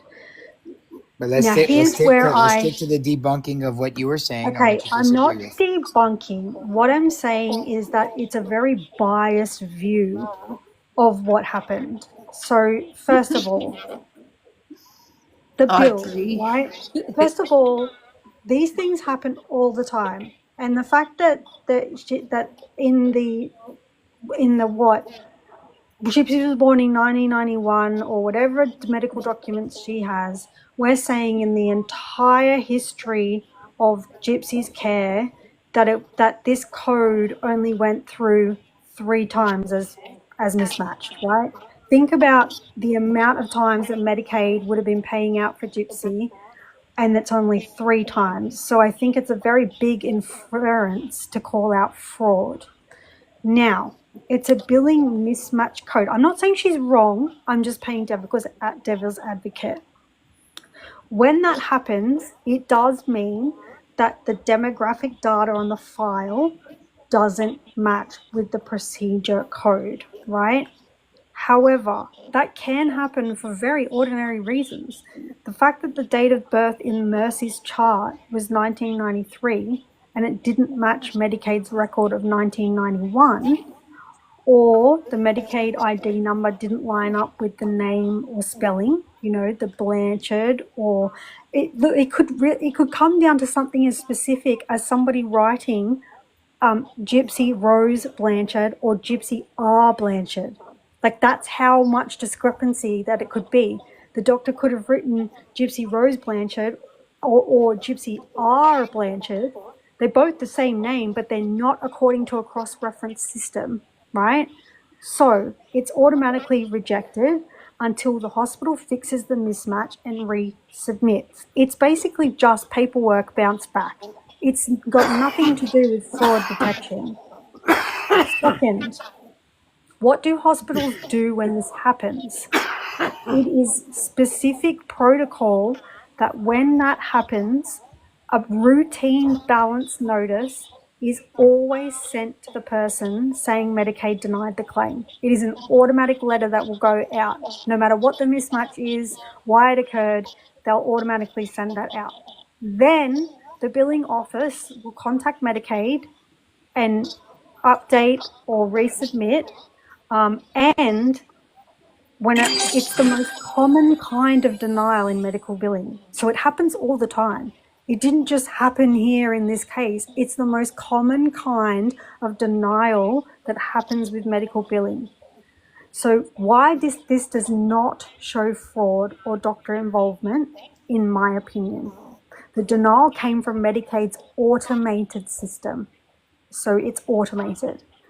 Dr. Steele's name on the bill only means that he was the listed primary care provider in the records. Every claim that goes to Medicaid has to show the primary care provider. It will always have his name on it, no matter who it comes from, because he's listed as the primary care provider. It does not mean that he filled it personally. It doesn't mean that he filed it. It doesn't mean anything that other than he's listed as the primary care provider. So inferring from that because his name is on it, then he must have submitted it, is completely false. He's named because he's a doctor, not because he submitted it. His name would always be on there. Then if Medicaid suspected fraud, it would read things like claim denied, provider not authorized, suspected misuse of Medicaid ID, claim referred to a program integrity unit. None of those were on there. It was simply just a mismatch of codes. So to make that inference or make that allegation is a very broad overreach, in my opinion.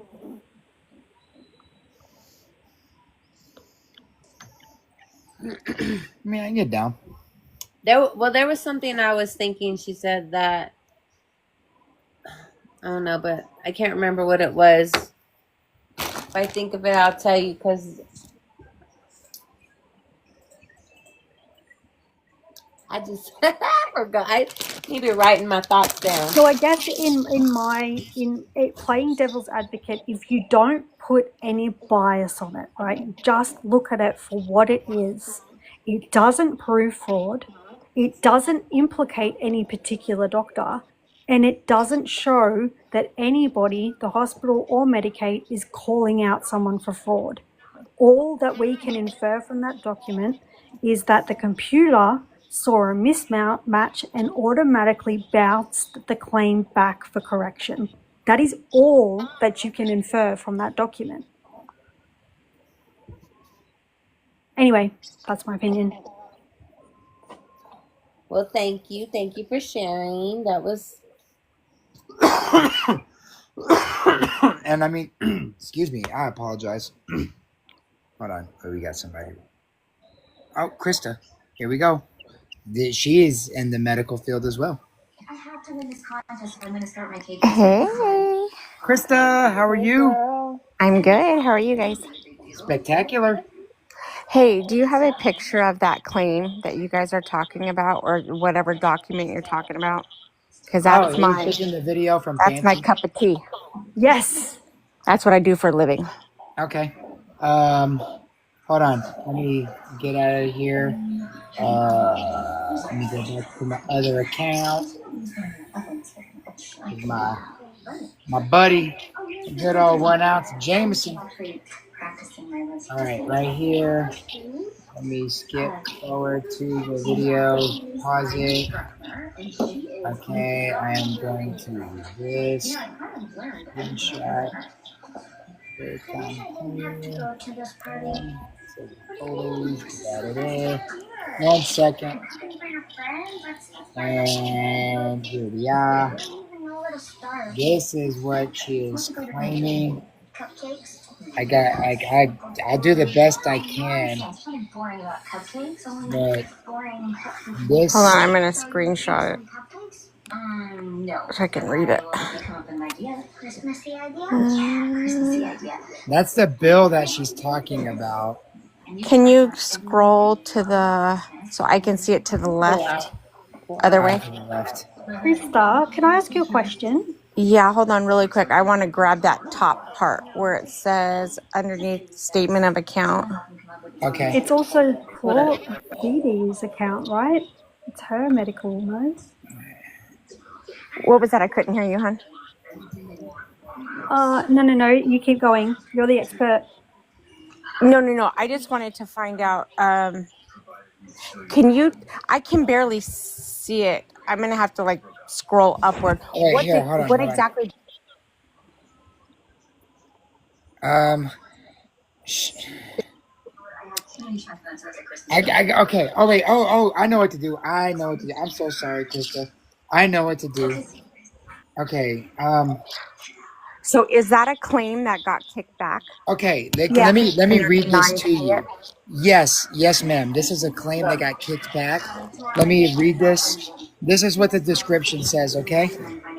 And we can talk. All right. Go ahead. All right. I'm gonna mute you though because of the background noise. Okay. Yep. Okay. Okay. So this is what it says. In April 2012, Mercy Hospital issued a billing statement for Gypsy Rose Blanchard 2 years after her case was supposedly moved from Springfield to Kansas City. The provider listed her longtime primary doctor, Dr. Steele, the same one who later admitted he met Gypsy in 2005 when she was 14. The bill shows a Medicaid denial code, and this is where your valuable expertise comes in, Krista. PX inconsistent with PAT. She's saying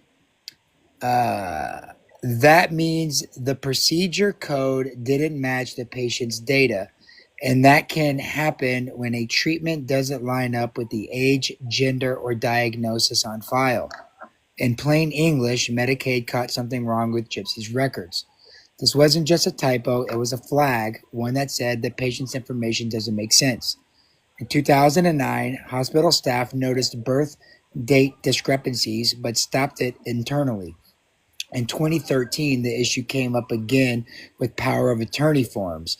But this 2012 Mercy document, it's the first time Medicaid itself caught the inconsistency. The question now, did they fix it or cover it?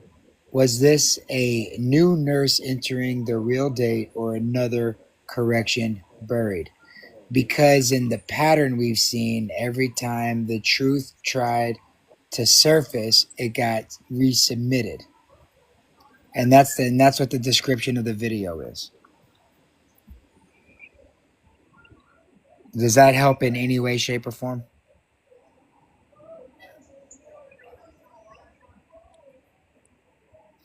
Oh wait, is she still muted?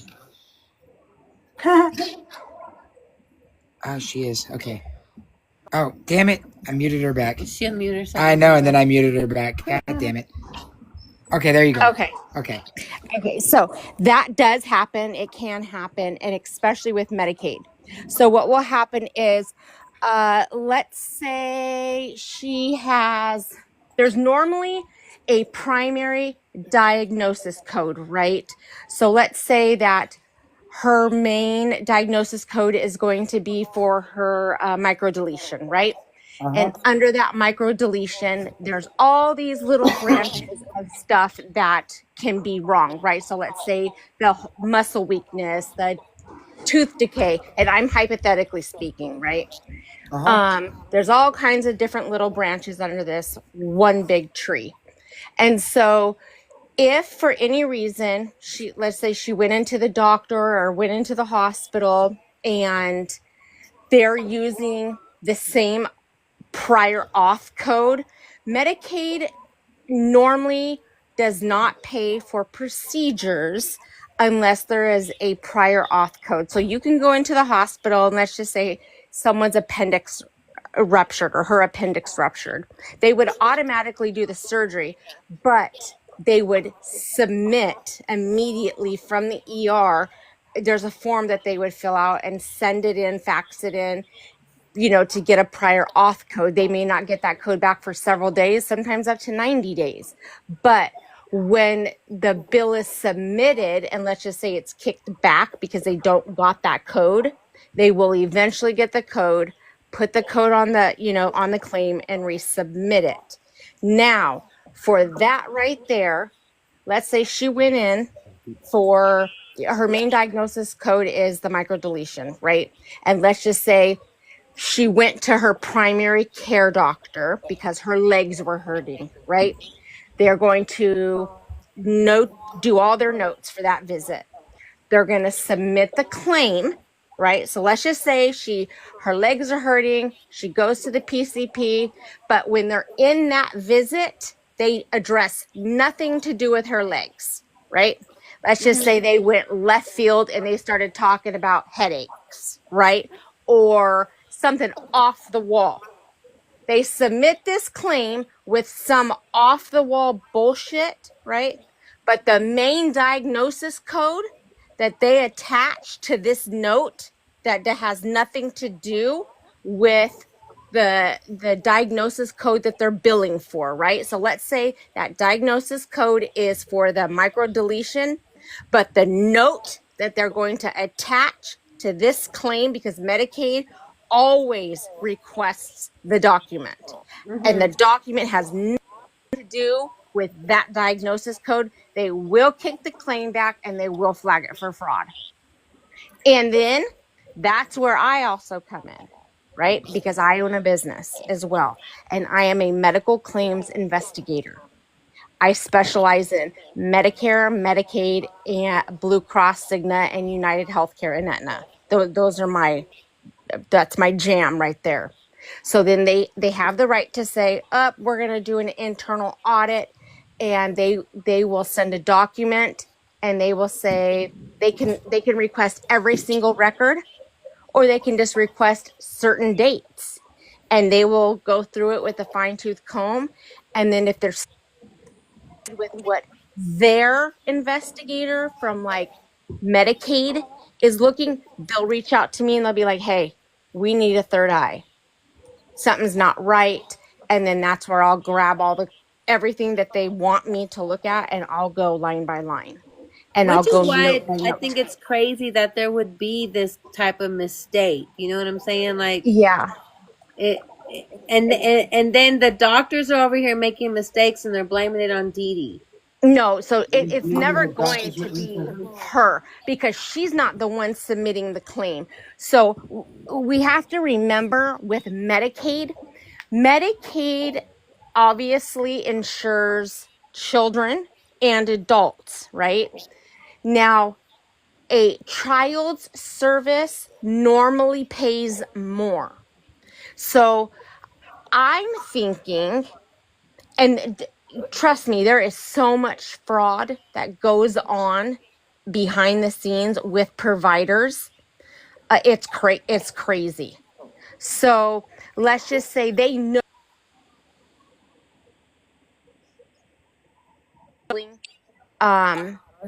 she should be seeing a regular PCP, not in the pediatric side. She should be in adult care by now, right? But these doctors are, let's just say, pediatricians. They already know her. They think that they can milk the system by changing a date and hoping to God that it don't get flagged. Because see, these computer systems, these billing systems that are out there are very smart. They are very smart. So when a coder like myself gets a claim, so let's just say Gypsy went into the hospital. Let's say she had a 2-day stay. The providers, the hospitals have 72, what we call the 72-hour rule, right? They have 72 hours to sign the claim. The claim locks. It can never be reopened. Like, once they sign that claim, not that claim, sorry. Once they sign that chart, they sign their final note, it locks, it loads, and then it gets sent to the billing company. The billing company grabs the medical chart, they code it, right? The system does not code it.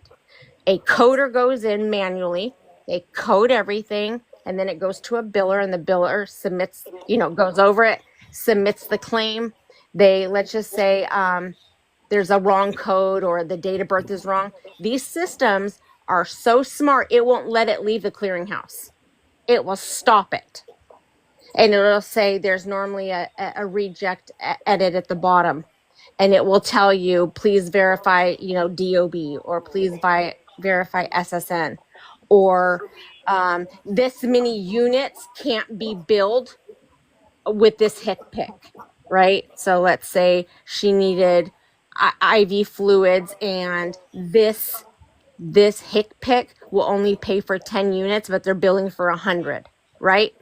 The system is so smart that it knows that hick pick does not go with that many units. So it will not let it go out the door.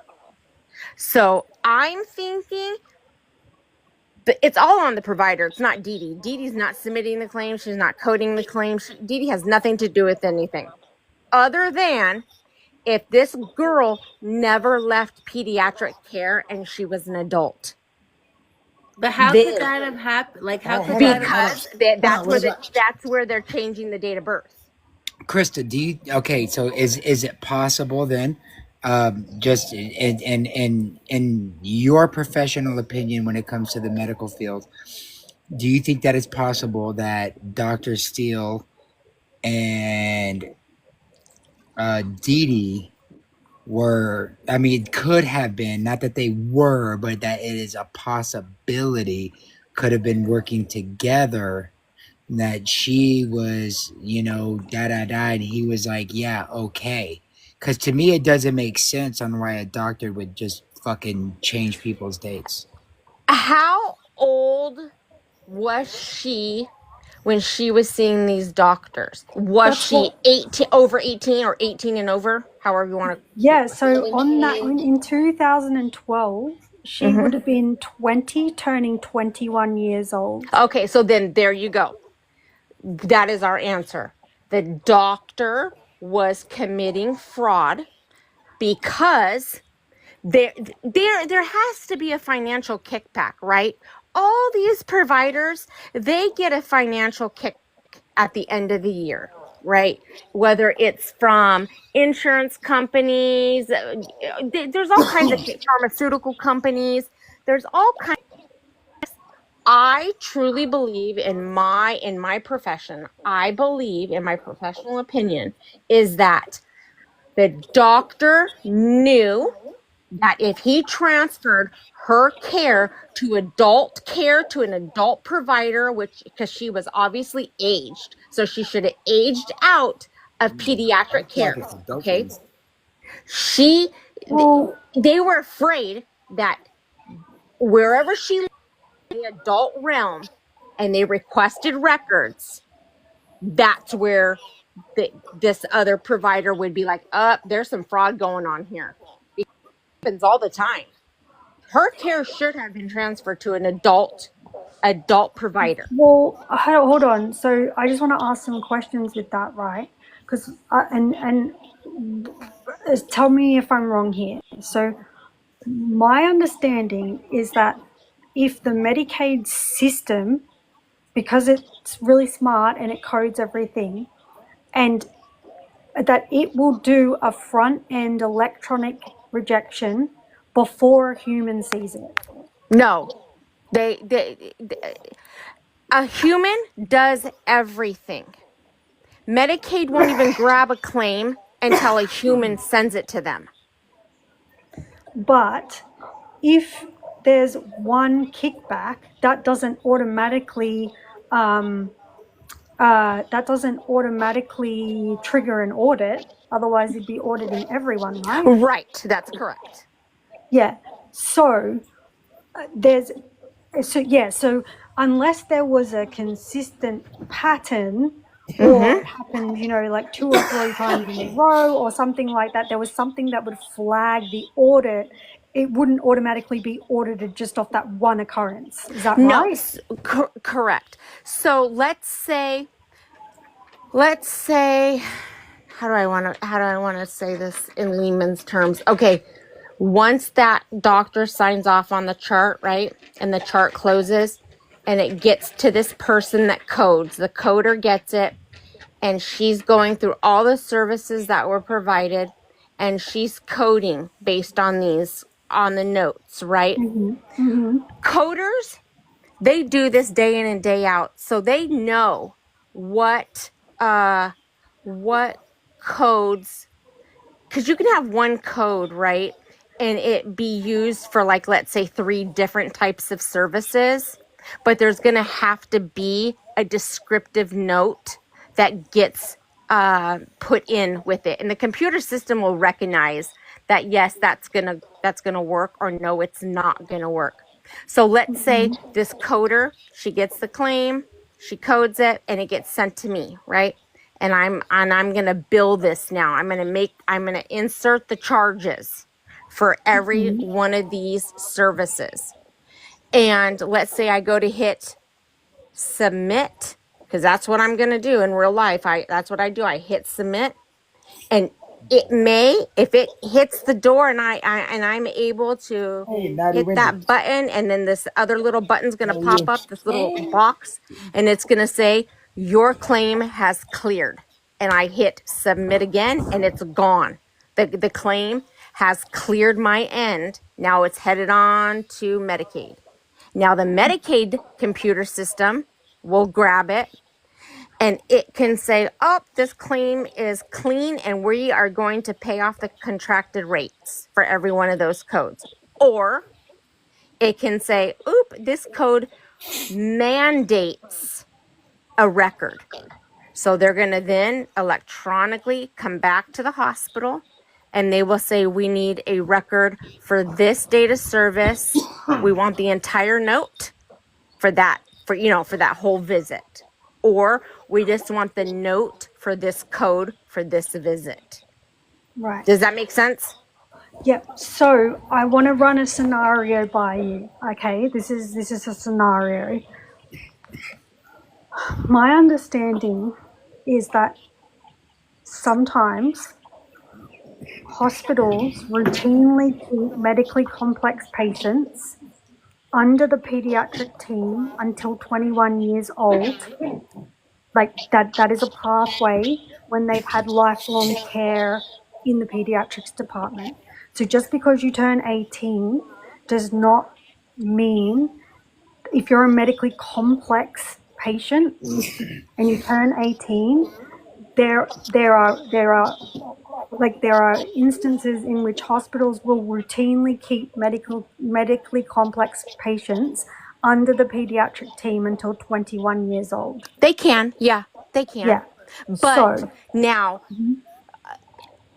with Medicaid, specifically, they on the back end, when they turn 18, it automatically moves them on the back end to the adult side, right? But that doesn't mean anything. That doesn't change yeah. the trajectory of this person's care. It's just going to be like, oh, hey, this person is, no longer on pediatrics. They're now an adult. Now, for instance, like you said, if they are medically complex and this person just has a whole shit ton of stuff that's wrong, and they can put this patient on the pediatric ward, and they will and can be seen by both teams of doctors. There's going to have to be a PCP or an actual adult provider sign off on this, because it's going to be noted on the back end. Like when they go to bill that, Medicaid will see there's going to be a note in there that lets them know, yes, it's okay. So there's first of all, there's every Jessica. possibility that in this instance, even though that I'm was glad kicked too. back, that doesn't mean it was done nefariously, right? Here's the thing, though. She really was. Do you think that, in my eyes, she was not that medically complex? In the billing world, if I was to look at that, I would not consider her medically complex, because a medically complex patient it is not that, and I can't say it like any nicer. You know what I mean? Does that make sense to you? Medically complex on my end does not look like that. Okay, but what I think So, okay, say she's not medically complex, right? Uh-huh. But Oh, that would be cool as heck, Becky. I think My Little Pony got a phone call. she's been involved with since at least 2000 up until 2012 or whenever she turns 18. She has been consistently attending the hospital for multiple issues and has seen the same doctors and specialists for a number of years on the same stuff. My understanding is that it can be routine for the hospital to keep them there for continuity of doctors and specialists, especially for genetic disorders. They can, yes, they can. But here's what's strange to me, right? You don't normally, and I'm just saying, like, I don't see it on my end hard next to never. In like the last 20 years, I've maybe seen what Gypsy did twice. You don't normally see a patient go in consistently through the ER to have their feeding tube changed. That's normally a procedure that's scheduled. But hang on a Unless it's minute. an emergency. No, but hang on a minute. We don't have records that show she consistently went to the emergency for the feeding tube. That is what she said. That's not in the medical Okay, so report. if we're going off of just what she said, then we can't even consider it. 100%. Yeah, 100%. You're right. Because she says, oh, we always had to go to the emergency and get my feeding tube changed. But yet, in the medical documents we have between 2000 and 2007, that's not the case. And see, so let's just say legally, right? Let's just say all of this, let's say she actually went to trial. The only thing that would matter would be what was on record, what was on that piece of paper. Yeah. Yeah. Her anything that came out of her mouth is null and void. 100%. Legally, you can only go what's on that record, what that doctor signed off on. Yeah, and those doctors would have to be called to testify. Yes, thank you, Krista. So thank you so much for coming to clarify all that and using your knowledge, because that just, for me, like using your knowledge because you actually work in like fraud, it just solidifies more to me that Dee Dee didn't do this. No, it's not her. Dee Dee can't do it. 100%. It's not the parent. You can't. I have never, and I've been doing this now for 25 years. A parent cannot walk in and say, hey, I want you to do X, Y, and Z. Yes. I know. So wild that she claims that and everybody believes it. And let me tell you, do you know how hard it is to get Medicaid to pay for something? Let me just tell you, you can walk in. I just looked at a claim where a $2.2 million NICU baby stayed in the hospital for 61 days, okay? This person had Medicaid out of the state that I live in at a 2.1 or 2.2 million that we billed them. Do you want to know how much Medicaid turned around and paid the hospital? $7,000. No. Medicaid pays next to nothing across the zilch. Zero. So for her to get this stuff paid for, she couldn't have been faking it. Like, the only reason I just say maybe it was excessive and they were, there's so much fraud that goes on, like I said, right? Let's just say the doctor fudged documents in wording and codes to get shit paid. That is a possibility. Let's say she went in for a headache or let's say she went in for something off the wall and that code that goes for something, let's just say it's a fingernail, right? She goes in because she ripped her fingernail off. And the doctor knows that Medicaid is not going to pay for that. There's lots of providers that are going to submit a bill for something that's going to pay. Do you think it's possible these doctors were at the part of the Vision Con? Do you know how many doctors do like off the wall stuff?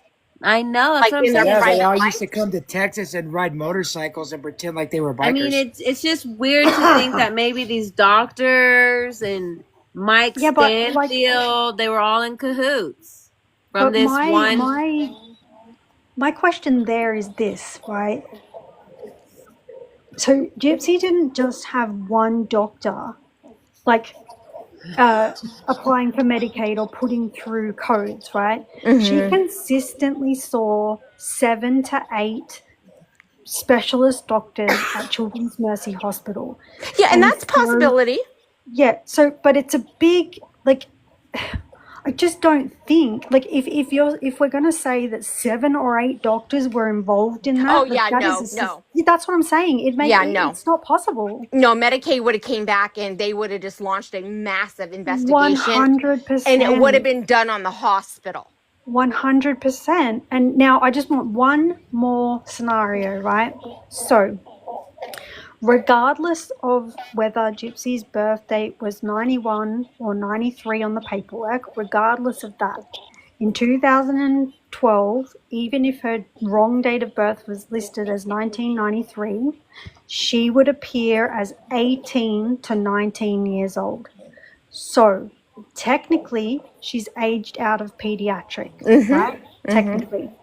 However, medically, if she was the same patient and the pediatrics team kept her because she was classed as a complex case until 21 anyway, could it be that the computer might reject a pediatric procedure code if it didn't match, because technically she's an adult Yes, patient? it can.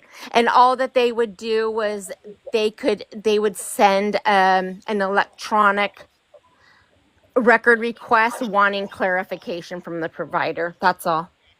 Yeah, so I guess what I'm trying to say is that to take that document and automatically assume fraud and all this thing is not, it's No, it happens. Yeah. Things like it happens all the time. Let's just say anybody goes into the hospital and you're really sick, right? And you're talking 100 miles a minute to this nurse, and this nurse is, noting, she's charting as fast as she can as all these providers are working on your child. There's a typo here or there.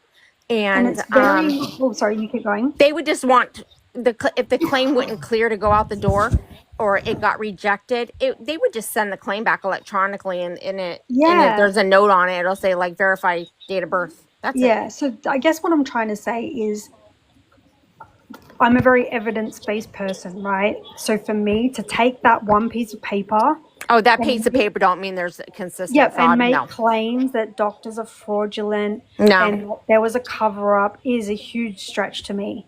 Yeah, it happens. That stuff happens all the time. I see it every day. And I think what's interesting is, can we have a look at the date on that billing?